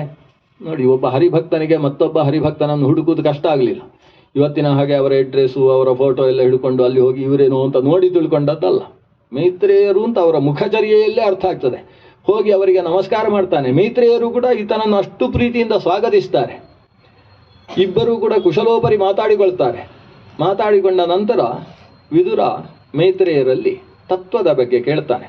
ಮುಖ್ಯವಾಗಿ ಭಗವಂತನಿಂದ ನಮಗೆ ಉಪಕಾರ ಏನಾಗ್ತದೆ ಅದನ್ನು, ಔಪನಿಷದ ವಿಷಯಗಳನ್ನು ನೀನು ನನಗೆ ಅಂತೇಳಿದರೆ ನಾನೇನು ಕ್ಷತ್ರಿಯ ವಂಶದಲ್ಲಿ ಹುಟ್ಟಿದವಲ್ಲ, ನಾನು ಸಾಮಾನ್ಯನಾದ ನನಗೆ ಮೋಕ್ಷಕ್ಕೆ ದ್ವಾರ ತೆರೆದುಕೊಳ್ಳುವ ಹಾಗೆ ಅದನ್ನು ನನಗೆ ಉಪದೇಶಿಸಬೇಕು ಅಂತ ಕೇಳ್ತಾನೆ. ಆವಾಗ ಮೈತ್ರೇಯರು ಸೃಷ್ಟಿ ವಿಸ್ತಾರವನ್ನು ನಿರೂಪಣೆ ಮಾಡ್ತಾರೆ. ನಾವು ಭಾಗವತದಲ್ಲಿ ಎಲ್ಲಿಯಾದರೂ ಒಂದು ಸೃಷ್ಟಿಯ ಬಗ್ಗೆ ಚೂರಾದರೂ ಕೇಳಬೇಕು ಅಂತುಂಟು. ಯಾರಿಗಾದರೂ ನಿದ್ದೆ ಬರುವುದಾದರೆ ಸ್ವಲ್ಪ ನಿದ್ದೆ ಮಾಡ್ಬೋದು, ಒಂದು 10 ನಿಮಿಷ ನಾನು ಸೃಷ್ಟಿಯ ಬಗ್ಗೆ ಹೇಳ್ತೇನೆ, ಆಮೇಲೆ ಕಥೆ ಶುರುವಾಗ್ತದೆ. ಅಂತ ಅದು ಭಾಗವತ ಸಪ್ತಾಹದ ಒಂದು ಅಂಗ. ಶುಕಾಚಾರ್ಯರು ಇಲ್ಲಿ ಕೂತು ಕೇಳ್ತಾ ಇರ್ತಾರೆ, ಅದಕ್ಕೋಸ್ಕರ ಅದನ್ನು ಹೇಳಬೇಕು. ಅದನ್ನು ತಿಳ್ಕೊಳ್ಳುವುದರಿಂದ, ಶ್ರದ್ಧೆಯಿಂದ ತಿಳಿಯುವುದರಿಂದ ಒಂದು ವಿಶಿಷ್ಟ ಫಲ ಹೇಳ್ತಾರೆ. ಸೃಷ್ಟಿಯ ಬಗ್ಗೆ ಸರಿಯಾಗಿ ತಿಳಿದ ಅಂತಾದರೆ ಅವನಿಗೆ ಅಂತ್ಯಕಾಲದಲ್ಲಿ ನಾರಾಯಣನ ಸ್ಮೃತಿ ಸಿಗ್ತದೆ ಅಂತ ಒಂದು ಕಡೆಯಲ್ಲಿ ಒಂದು ಫಲವನ್ನು ಹೇಳ್ತಾರೆ. ಅದು ಚಿಕ್ಕ ಫಲ ಅಲ್ಲ, ಯಾಕಂದರೆ ಉಳಿದ ಎಲ್ಲ ಸಾಧನೆಗೂ ಇವ ಸಾಧನೆ ಮಾಡಿದ್ದಾನೆ ಅನ್ನುವುದನ್ನು ತಾಳೆ ನೋಡುವುದಕ್ಕೆ ಇರತಕ್ಕಂಥ ಒಂದು ವಿಶಿಷ್ಟವಾದ ಫಲ. ಸೃಷ್ಟಿಯನ್ನು ಮಾಡಿದ ದೇವರು, ಆ ದೇವರಿಗೆ ಸರ್ಜಕ ಅಂತಲೇ ಹೆಸರು. ಜಗತ್ತನ್ನು ಸೃಷ್ಟಿಸಿದವ ಸವಿತೃ ಅಂತ ಅವನನ್ನು ಕರೀತಾರೆ. ಪ್ರಸವಿತೃ ಅಂತ ಅರ್ಥ. ನಿಜವಾಗಿ ಸವಿತೃ ಶಬ್ದ ಪುಲ್ಲಿಂಗದಲ್ಲಿರುವುದು. ನಾವೀಗೆಲ್ಲ ಸವಿತಾ ಅಂತ ಹೆಂಗಸರಿಗೆ ಹೆಸರಿಡುದು, ಯಾಕಂದರೆ ಗಂಡಸರು ಯಾರು ಸವಿತೃಗಳಲ್ಲ ಅಂತ ಗೊತ್ತಾಗಿಬಿಟ್ಟಿದೆ ನಮಗೆ. ಸವಿತೃ ಅಂದರೆ ಪ್ರಸವಿತೃ, ಪ್ರಸವಿಸುವವನಿಗೆ ಸವಿತೃ ಅಂತ ಹೆಸರು. ಈಗ ಹೆಂಗಸರು ಮಾತ್ರ ಪ್ರಸವಿಸುವುದಾದ್ರಿಂದ ಹೆಂಗಸರಿಗೆ ಸವಿತಾ ಅಂತ ಈಗ ಹೆಸರಿಡುವುದು. ಆದರೆ ಸವಿತಾ ಅನ್ನುವುದು ಸಂಸ್ಕೃತದಲ್ಲಿ ಪಿತೃ ಶಬ್ದ ಇದ್ದ ಹಾಗೆ ಪುಲ್ಲಿಂಗದ ಶಬ್ದ. ಪಿತಾ ಅನ್ನುವುದು ಹೇಗೆ ಪುಲ್ಲಿಂಗವು, ಸವಿತಾ ಅನ್ನುವುದು ಪುಲ್ಲಿಂಗದ ಶಬ್ದ. ಹೆಣ್ಣನ್ನು ಹೇಳಬೇಕಾದ್ರೆ ಸಾವಿತ್ರಿ ಅಂತ ಹೇಳಬೇಕು. ಸವಿತೃ ಸಾವಿತ್ರಿ ಅಂತ. ಹಾಗೆ ಸವಿತೃ ಅಂತ ಅಂದರೆ ಸೃಷ್ಟಿಸುವವ ಅಂತ ಅದಕ್ಕೆ ಅರ್ಥ. ಲೋಕವನ್ನೆಲ್ಲ ತನ್ನ ಹೊಟ್ಟೆಯಿಂದ ಹೊರಗೆ ಹಾಕಿದವ ಪ್ರಸವಿತೃ ಅಂತ ಭಗವಂತನಿಗೆ ಹೆಸರು. ಸೃಷ್ಟಿಗೆ ಭಗವಂತ ಬಳಸಿಕೊಳ್ಳುವಂಥದ್ದು 3 ಪದಾರ್ಥ. ಆ 3 ಒಟ್ಟು ಸೇರಿಸಿದಾಗ ಅದು ಒಂದು ಪದಾರ್ಥ. ಯಾವುದು? ಸತ್ವ, ರಜಸ್ಸು, ತಮಸ್ಸು. ಇದನ್ನು ತ್ರಿಗುಣ ಅಂತ ಕರೀತೇವೆ. 3 ಒಟ್ಟಿಗೆ ರಾಶಿ ಇದ್ದಾಗ ಅದನ್ನು ಪ್ರಕೃತಿ ಅಂತ ಕರೀತೇವೆ. ಪ್ರಕೃತಿ ಅಂತ ಯಾಕೆ ಕರೆಯುವುದು ಅಂತ ಹೇಳಿದರೆ, ಈ ಪ್ರಕೃತಿ ವಿಕೃತಿ ಅಂತ ನಮಗೆ 2 ಶಬ್ದ ಪರಿಚಯ ಉಂಟಲ್ವಾ. ಪ್ರಕೃತಿ ಅಂದರೆ ಯಾವುದರಿಂದ ಯಾವುದಾಗ್ತದೆ ಅಂತ ನೋಡಬೇಕು ನಾವು. ಮಣ್ಣಿನಿಂದ ಮಡಿಕೆ ಆಗ್ತದೆ ಅಂತ ಆದರೆ ಮಣ್ಣು ಪ್ರಕೃತಿ, ಮಡಿಕೆ ಮಣ್ಣಿನ ವಿಕೃತಿ ಅಂತ. ಈ ಪ್ರಕೃತಿ ವಿಕೃತಿ. ಹಾಲು ಅನ್ನೋದು ಯಾವುದರ ವಿಕೃತಿ? ಮೊಸರು ಗೊತ್ತು ನಮಗೆ. ಮೊಸರು ಯಾವುದರ ವಿಕೃತಿ ಅಂತ ಹೇಳಿದರೆ ಅದು ಹಾಲಿನ ವಿಕೃತಿ. ಹಾಲು ಯಾವುದರ ವಿಕೃತಿ? ಹಸು ತಿಂದ ಹುಲ್ಲಿನ ವಿಕೃತಿ. ಹುಲ್ಲು ಯಾವುದರ ವಿಕೃತಿ ಅಂತ ಹೀಗೆ ಹಿಂದಕ್ಕೆ ಹೋಗ್ಬೇಕು ನಾವು. ಹುಲ್ಲು ಯಾವುದರಿಂದ ಆಯಿತು? ಅದು ಮಣ್ಣಿನಲ್ಲಿ ನೀರು ಬಿದ್ದಾಗ ಅಲ್ಲಿದ್ದ ಬೀಜ ಹುಲ್ಲಾಯಿತು ಅಂತ. ಮಣ್ಣು ಸೇರಿಯೇ ಹುಲ್ಲಾದದ್ದು, ಮಣ್ಣಿನ ವಿಕೃತಿ ಹುಲ್ಲು. ಮಣ್ಣು ಯಾವುದರ ವಿಕೃತಿ ಗೊತ್ತಿಲ್ಲ ನಮಗೆ. ಕಲ್ಲು ಮಣ್ಣಾದದ್ದೋ ಮಣ್ಣು ಕಲ್ಲಾಗುವುದೋ ಎಲ್ಲ ಸ್ವಲ್ಪ ವಿಜ್ಞಾನ ಓದಿದ ಮೇಲೆ ಗೊತ್ತಾಗುವುದು. ಅಂತೂ ಮಣ್ಣು ಯಾವುದರ ವಿಕೃತಿ? ಮಣ್ಣಿನಿಂದ ಕಲ್ಲಾಗಬಹುದು, ಆದರೆ ಮಣ್ಣು ಆದದ್ದು ಯಾವುದರಿಂದ ಅಂತ ಒಂದು ಪ್ರಶ್ನೆ ಉಂಟಲ್ವಾ. ಆ ಮಣ್ಣಿಗೂ ಒಂದು ಯಾವುದೋ ಪ್ರಕೃತಿ ಉಂಟು.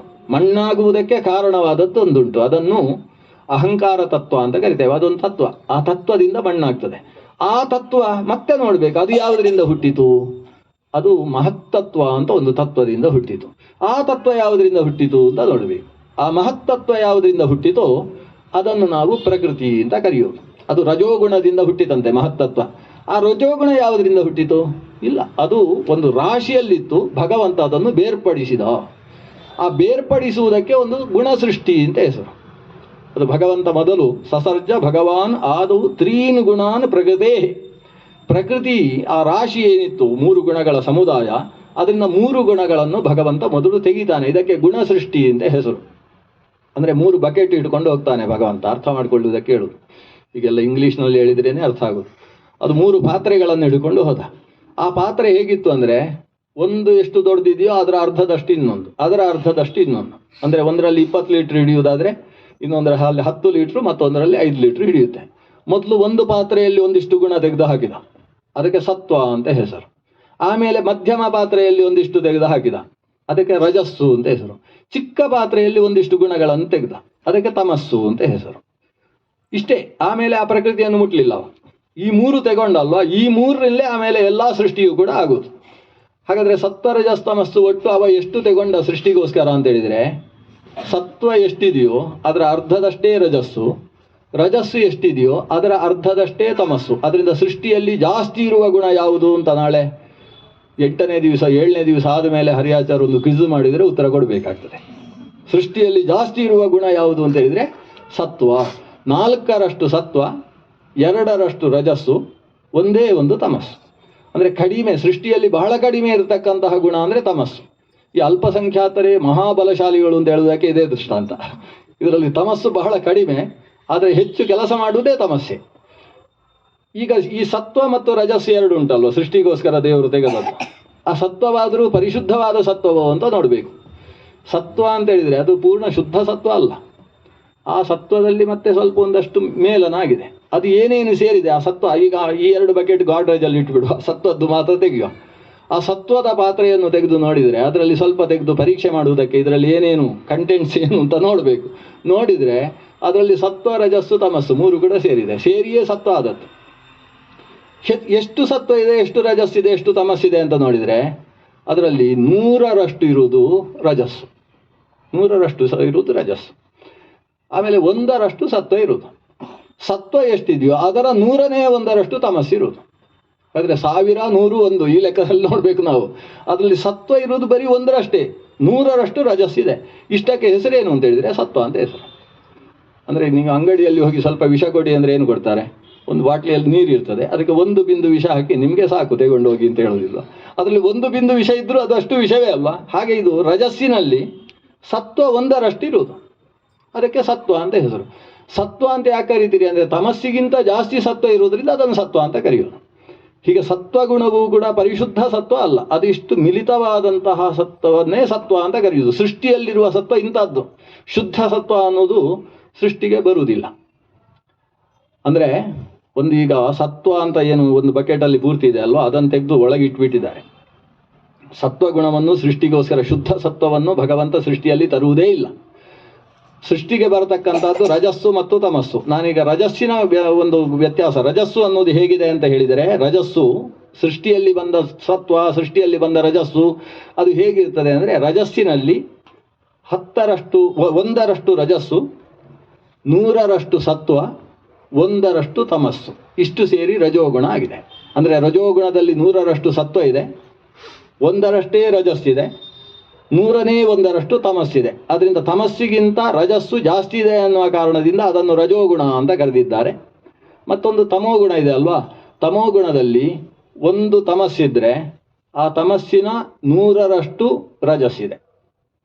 ಅಂದರೆ ತಮಸ್ಸಿಗಿಂತ ಜಾಸ್ತಿ ಇರತಕ್ಕಂಥದ್ದು, ತಮಸ್ಸಿಗಿಂತ ಜಾಸ್ತಿ ಇರುವುದು ಸತ್ವ, ತಮಸ್ಸು 1 ಇದ್ರೆ 100ರಷ್ಟು ಸತ್ವ ಇದೆ, ತಮಸ್ಸಿನ 100ನೇ1ರಷ್ಟು ರಜಸ್ಸಿದೆ. ಅಲ್ಲಿ ತಮಸ್ಸಿಗಿಂತ ರಜಸ್ಸು ಕಡಿಮೆ ಇದೆ ಅನ್ನೋ ಕಾರಣದಿಂದ ಅದನ್ನು ತಮಸ್ಸು ಅಂತ ಕರೆಯುವುದು. ಒಟ್ಟು ಸತ್ವಗುಣವೇ ಎಲ್ಲ ಕಡೆಯಲ್ಲೂ ಅಧಿಕವಾಗಿರ್ತಕ್ಕಂಥದ್ದು. ಆದರೆ ಸತ್ವ, ರಜಸ್ಸು, ತಮಸ್ಸು 3 ಸೃಷ್ಟಿಯಲ್ಲಿದೆ ಅಂತ ನಾವು ಹೇಳ್ತೇವೆ. ನಿಜವಾಗಿ ಶುದ್ಧ ಸತ್ವವನ್ನು ಭಗವಂತ ಸೃಷ್ಟಿಗೆ ತರುವುದಿಲ್ಲ. ಆ ಶುದ್ಧ ಸತ್ವವನ್ನು ಒಳಗಿಟ್ಟುಕೊಂಡದ್ದು ಯಾಕೆ ಅಂದರೆ, ಮುಂದಕ್ಕೆ ನಾವೆಲ್ಲ ಮೋಕ್ಷಕ್ಕೆ ಹೋಗುವುದು ಅಂತೂ ತೀರ್ಮಾನ. ಭಾಗವತ ಸಪ್ತಾಹ ಹೇಳ್ತಾ ಇದ್ದೇವಲ್ವಾ, ಮೋಕ್ಷಕ್ಕೆ ಹೋದಾಗ ನಮಗೆ ಅಲ್ಲಿ ಜಿಲೇಬಿ ತಿನ್ನಬೇಕು ಅಂತ ಎಲ್ಲಿಯಾದರೂ ಮನಸ್ಸಾದರೆ, ಮೋಕ್ಷದಲ್ಲಿ ಇವನ ಸ್ವರೂಪ ಸುಖದಲ್ಲಿ ಯಾವುದೋ ಆನಂದ, ಮಧುಚಕ್ರವನ್ನು ಆಸ್ವಾದಿಸಿ ಬರಬೇಕಾದ ಆನಂದ ಇವನಿಗೆ ಸಿಗಬೇಕಾದ್ರೆ ಅದಕ್ಕೆ ಒಂದು ವಸ್ತು ನಿರ್ಮಾಣ ಮಾಡಬೇಕು, ಜಿಲೇಬಿ ಅಂತ ವಸ್ತು ನಿರ್ಮಾಣ ಮಾಡಬೇಕು. ಆ ಮೂಲಕ ನಮ್ಮ ಸ್ವರೂಪ ಸುಖವನ್ನು ಆವಿರ್ಭಾವಗೊಳಿಸಬೇಕು.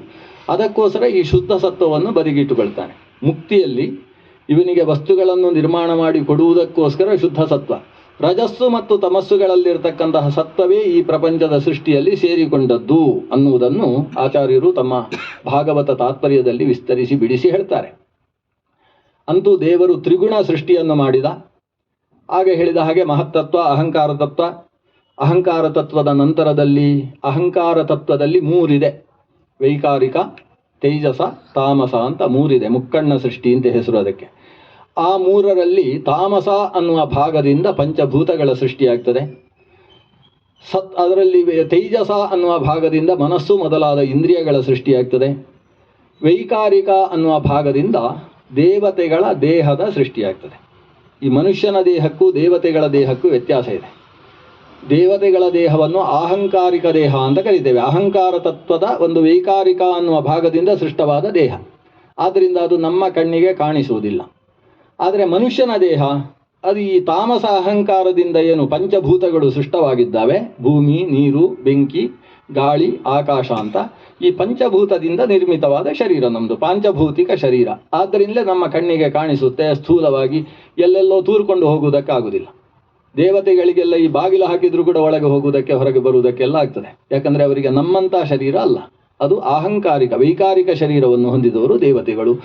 ಹೀಗೆ ಪಂಚಭೂತದ ಸೃಷ್ಟಿ, ಪಂಚಭೂತಗಳು ಸೃಷ್ಟಿಯಾಗಿದೆ, ಪಂಚ ಇಂದ್ರಿಯಗಳೂ ಸೃಷ್ಟಿಯಾಗಿದೆ.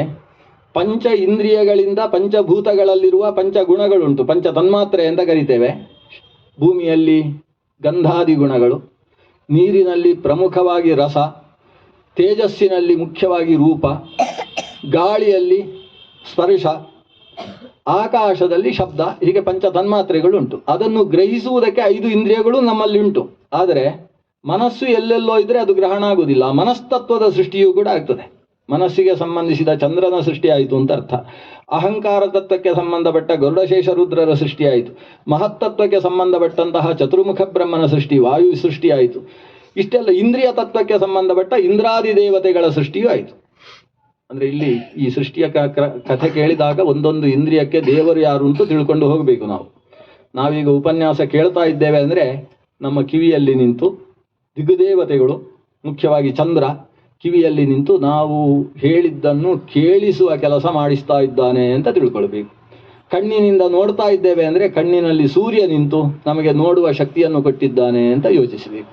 ಕಾಲಿನಿಂದ ನಡೆದಾಡ್ತಾ ಇದ್ದೇವೆ ಅಂತಾದರೆ ಇಂದ್ರನ ಮಗನಾದಂತಹ ಜಯಂತ ನಮ್ಮನ್ನು ನಡೆಸುವ ಕೆಲಸ ಮಾಡ್ತಾನೆ.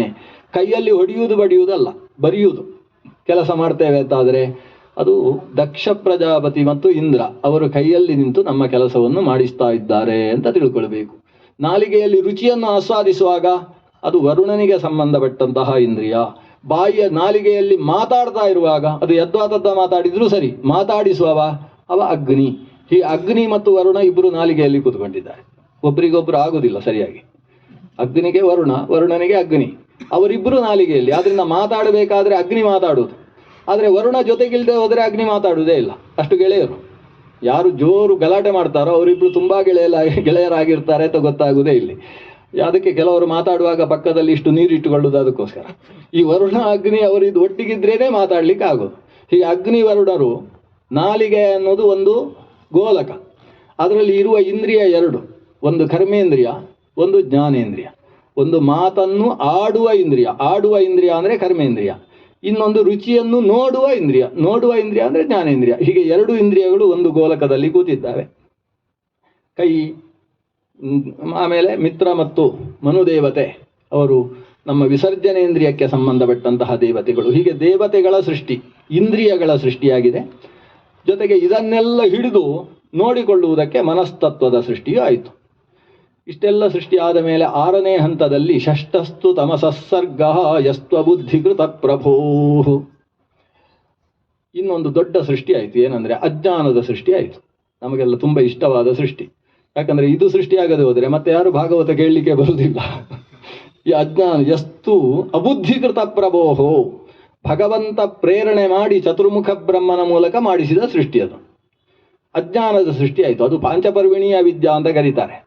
ಈ ಅವಿದ್ಯೆಯ ಸೃಷ್ಟಿ ಆದದ್ರಿಂದ ಮುಂದಿನ ಸೃಷ್ಟಿಗೆಲ್ಲ ಒಂದು ಬೆಲೆ ಬಂತಂತೆ. ಕೆಲವು ಸಲ ದುರ್ಯೋಧನ ಇಲ್ಲದೆ ಹೋದರೆ ಪಾಂಡವರ ಕಥೆ ಯಾರು ಕೇಳ್ತಾ ಇದ್ರು? ಈಗ ಅದೆಲ್ಲ ಕೆಲವೆಲ್ಲ ಹಂದಿಗಳಿದ್ರೇನೆ ಊರಿಗೆ ಒಳ್ಳೆಯದು ಅಂತ ಹೇಳುವುದಿಲ್ವಾ? ಹಾಗೆ ಈ ಅಜ್ಞಾನ ಸೃಷ್ಟಿ ಆದ ಮೇಲೆ ಸುಜ್ಞಾನಕ್ಕೆ ಒಂದು ವಿಶೇಷವಾದ ಬೆಲೆ ಬರ್ತದೆ. ಹಾಗೆ 6ನೇ ಹಂತದಲ್ಲಿ ಅಜ್ಞಾನದ ಸೃಷ್ಟಿ ಆಯಿತು. 7ನೇ ಹಂತದಿಂದ ಪ್ರಾಣಿಗಳ ಸೃಷ್ಟಿ ಆಯಿತು. ದೇವರು ಸೃಷ್ಟಿ ಮಾಡುವಾಗ ಎಲ್ಲ ಬಹಳ ವಿಶಿಷ್ಟವಾದ ಸೃಷ್ಟಿ. ಈಗ ಬೇಕಾದ್ದೆಲ್ಲ ಸೃಷ್ಟಿಸಿ ಆಮೇಲೆ ಜೀವರನ್ನು ಈ ಸೃಷ್ಟಿಗೆ ತರ್ತಾನೆ. ಮನುಷ್ಯನನ್ನು ಸೃಷ್ಟಿಸುವುದಕ್ಕಿಂತ ಮುಂಚೆ ಮನುಷ್ಯನಿಗೆ ತಿನ್ನುವುದಕ್ಕೆ ಬೇಕು, ಕುಡಿಯುವುದಕ್ಕೆ ಹಾಲು ಬೇಕು.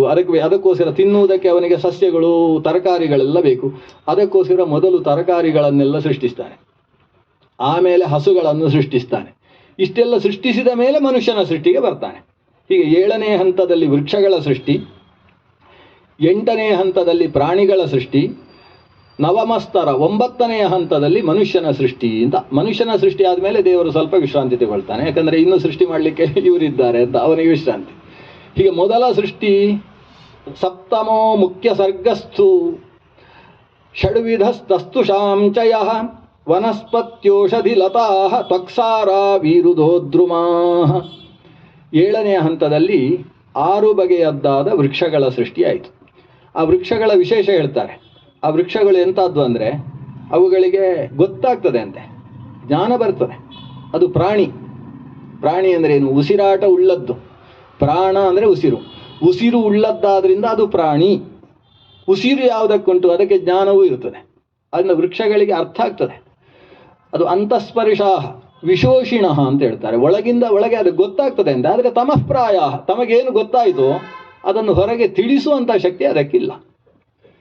ತನಗೆ ಬೇಸರ ಆದರೆ ಬೇಸರ ಆಯಿತು ಅಂತ ಮತ್ತೊಬ್ಬರಿಗೆ ತಿಳಿಸುವ ಶಕ್ತಿ ವೃಕ್ಷಗಳಿಗಿಲ್ಲ. ಅದು ಸ್ಥಾವರ. ಇನ್ನೊಂದು ವಿಶೇಷ ಹೇಳ್ತಾರೆ, ಉತ್ಸ್ರೋತಸಸ್ತಮ ಪ್ರಾಯ ಅಂತಸ್ಪರ್ಶ ವಿಶೋಷಿಣ. ಉತ್ಸ್ರೋತಸಃ ಅಂತ ಹೇಳ್ತಾರೆ. ಅಂದರೆ ಅದು ಮೇಲಕ್ಕೆ ಏರುವಂಥವುಗಳು, ಬೆಳೆಯುವುದು ಕೆಳಗಿಂದ ಮೇಲಕ್ಕೆ ಬೆಳೀತಾವೆ. ಬೆಳೆಯುವುದು ಮಾತ್ರ ಅಲ್ಲ, ಅವುಗಳ ಆಹಾರ ಉತ್ಸ್ರೋತ ಸಹ, ಅದರ ಆಹಾರವೂ ಕೂಡ ಕೆಳಗಿಂದ ಮೇಲಕ್ಕೆ ಹೋಗ್ತದೆ. ಮೇಲೆ ಎಲ್ಲಿಯಾದರೂ ಒಣಗಿದೆ ಅಂತ ಅಲ್ಲಿ ಹೆಲಿಕಾಪ್ಟರಲ್ಲಿ ನೀರು ಹಾಕ್ತಾರೆ ಯಾರಾದರೂ, ಕೆಳಗೆ ಹಾಕಿದರೆ ಅದು ಪಾದಪ, ತನ್ನ ಪಾದದಿಂದ ನೀರನ್ನು ಕುಡಿಯತಕ್ಕಂಥದ್ದು. ಇದಕ್ಕಿಂತ ವಿಶೇಷವಾದ ಅರ್ಥವನ್ನು ಆಚಾರ್ಯರು ಹೇಳ್ತಾರೆ. ಇದು ಮೇಲ್ನೋಟದ ಸಾಮಾನ್ಯವಾದ ಅರ್ಥ. ಉತ್ಸ್ರೋತ ಸಹ ದೇವಾಹ ಅಂತ ಆಚಾರ್ಯ ಹೇಳ್ತಾರೆ. ಅಂದರೆ ಮೋಕ್ಷದ ಕಡೆಗೆ ಸಾಗತಕ್ಕಂತಹ ವ್ಯಕ್ತಿತ್ವ ಅನ್ನೋದು. ವೃಕ್ಷಗಳ ದೃಷ್ಟಿಯಿಂದ ಉತ್ಸ್ರೋತ ಸಹ ಅಂತ ಹೇಳಿದರೆ ಸಾಮಾನ್ಯವಾಗಿ ಮಾಡಬಾರದ ಕೆಲಸ ಮಾಡೋಲ್ಲ ಅವುಗಳು. ವೃಕ್ಷಗಳು ಇನ್ನೊಬ್ಬರಿಗೆ ಉಪಕಾರ ಮಾಡುವುದೇ ಅದರ ಪ್ರಧಾನ ಉದ್ದೇಶ. ಇರುವಲ್ಲಿಯ ತನಕವೂ 4 ಜನಕ್ಕೆ ಅನುಕೂಲವನ್ನು ಮಾಡಿಕೊಟ್ಟು, ಸತ್ತ ಮೇಲೆಯೂ ಒಣಗುತ್ತಾವೆ. ವಿಶೋಷಿಣ, ಒಣಗಿ ಉರುವಲಾಗಿ ನಾವು ಉಣ್ಣುವ ಆಹಾರವನ್ನು ಬೇಯಿಸಿಕೊಡ್ತಾವಲ್ವ. ಬದುಕಿರುವಾಗ 4 ಹೆಗಲಿಗೆ 4 ಜನರಿಗೆ ಭಾರ, ಸತ್ತ ಮೇಲೆ ಹೆಗಲಿಗೆ ಭಾರ ಅಂತ ಮನುಷ್ಯನ ಸ್ಥಿತಿ. ಆದರೆ ಇದು ಬದುಕಿರುವಾಗಲೂ ಸತ್ತ ಮೇಲೆಯೂ ಉಪಕಾರ ಮಾಡತಕ್ಕಂಥ ವಿಶೇಷತೆ ವೃಕ್ಷಗಳಲ್ಲಿ ಉಂಟು. ಅದನ್ನು ಕತ್ತರಿಸುವುದಕ್ಕೆ ಒಬ್ಬ ಕೈಯಲ್ಲಿ ಕೊಡಲಿ ಹಿಡ್ಕೊಂಡು ಬಂದರೂ ಕೂಡ ಅವನಿಗೂ ನೆರಳು ಕೊಟ್ಟು, ವೃಕ್ಷಗಳಿಗೆ ಬೇಸರ ಆಗ್ತದೆ ಅಂತೆ. ಯಾಕೆಂದರೆ ಇವ ಕತ್ತರಿಸ್ತಾನೆ, ನನಗೆ ಪೆಟ್ಟಾಗ್ತದೆ ಅಂತ ಅದಕ್ಕೆ ಬೇಸರ ಅಲ್ಲ. ಯಾಕಂದರೆ ವೃಕ್ಷಗಳಿಗೆ ಪೆಟ್ಟಾದಷ್ಟು ಬೆಳೆಯುವುದು ಜಾಸ್ತಿ. ವರಶ್ಚನಾತು ಅದು ಕತ್ತರಿಸಿದ್ರೂ ಬೆಳೆಯುತ್ತೆ, ಅದರಿಂದಲೇ ಅದಕ್ಕೆ ವೃಕ್ಷ ಅಂತ ಹೆಸರು. ಆದ್ದರಿಂದ ಅದಕ್ಕೆ ಹೆಚ್ಚು ಬೇಸರ ಅಲ್ಲ. ಆದರೆ ಇಷ್ಟು ಹಕ್ಕಿಗಳು ನನ್ನಲ್ಲಿ ಗೂಡು ಕಟ್ಟಿಕೊಂಡಿದ್ದು, ಅದಕ್ಕೆಲ್ಲ ಉಪಕಾರ ಮಾಡ್ತಾ ಇದ್ದೇವೆ, ಈಗ ಅದಕ್ಕೆ ಉಪಕಾರಕ್ಕೆ ಅವಕಾಶ ಇಲ್ಲದೆ ಇರುವ ಹಾಗೆ ಕತ್ತರಿಸಿ ಬಿಡ್ತಾನಲ್ವಾ ಅಂತ ಅವುಗಳು ಬೇಸರಿಸಿಕೊಳ್ತವೆ. ಅಷ್ಟು ಪರೋಪಕಾರ ಭಾವವುಳ್ಳಂತಹ ವೃಕ್ಷಗಳು ಎತ್ತರವನ್ನು ಪಡೆಯತಕ್ಕಂಥವುಗಳು. ಯಜ್ಞದಲ್ಲಿ ಉಪಯುಕ್ತವಾಗುವುದರ ಮೂಲಕ ತಾವು ಶ್ರೇಯಸ್ಸನ್ನು ಪಡಿತಾವೆ. ಯಾಜ್ಞೀಯ ಸಮಿಧೆಗಳಾಗಿ ಉಪಯುಕ್ತಗಳಾಗ್ತವೆ. ಈ ವೃಕ್ಷಗಳ ನಂತರದಲ್ಲಿ ಪ್ರಾಣಿಗಳನ್ನು ಬ್ರಹ್ಮದೇವ ಸೃಷ್ಟಿಸ್ತಾನೆ. ಬ್ರಹ್ಮನಲ್ಲಿ ಆವಿಷ್ಟನಾದ ಭಗವಂತ ಸೃಷ್ಟಿಸುವುದು. ಅವನಿಗೂ ಬ್ರಹ್ಮ ಅಂತಲೇ ಹೆಸರು.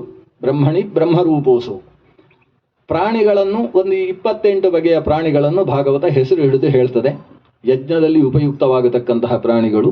ಭಗವಂತ ಅದರಲ್ಲಿ 28 ರೂಪಗಳಿಂದ ಸನ್ನಿಹಿತನಾಗಿರ್ತಾನೆ. ಇವೆ ಪ್ರಾಣಿಗಳ ಸೃಷ್ಟಿ ಆದ ಮೇಲೆ ಆ ಪ್ರಾಣಿಗಳನ್ನು ಏನು ಕರೆದಿದ್ದಾರೆ ಅಂದರೆ ತಿರ್ಯಕ್ ಸ್ರೋತ ಸಹ ಅಂತ ಕರೆದಿದ್ದಾರೆ. ಅಂದರೆ ಅದರ ಆಹಾರ ಪಚನ ಹೀಗೆ ಅಡ್ಡಲಾಗಿ ಆಗುವುದು ಅಂತ.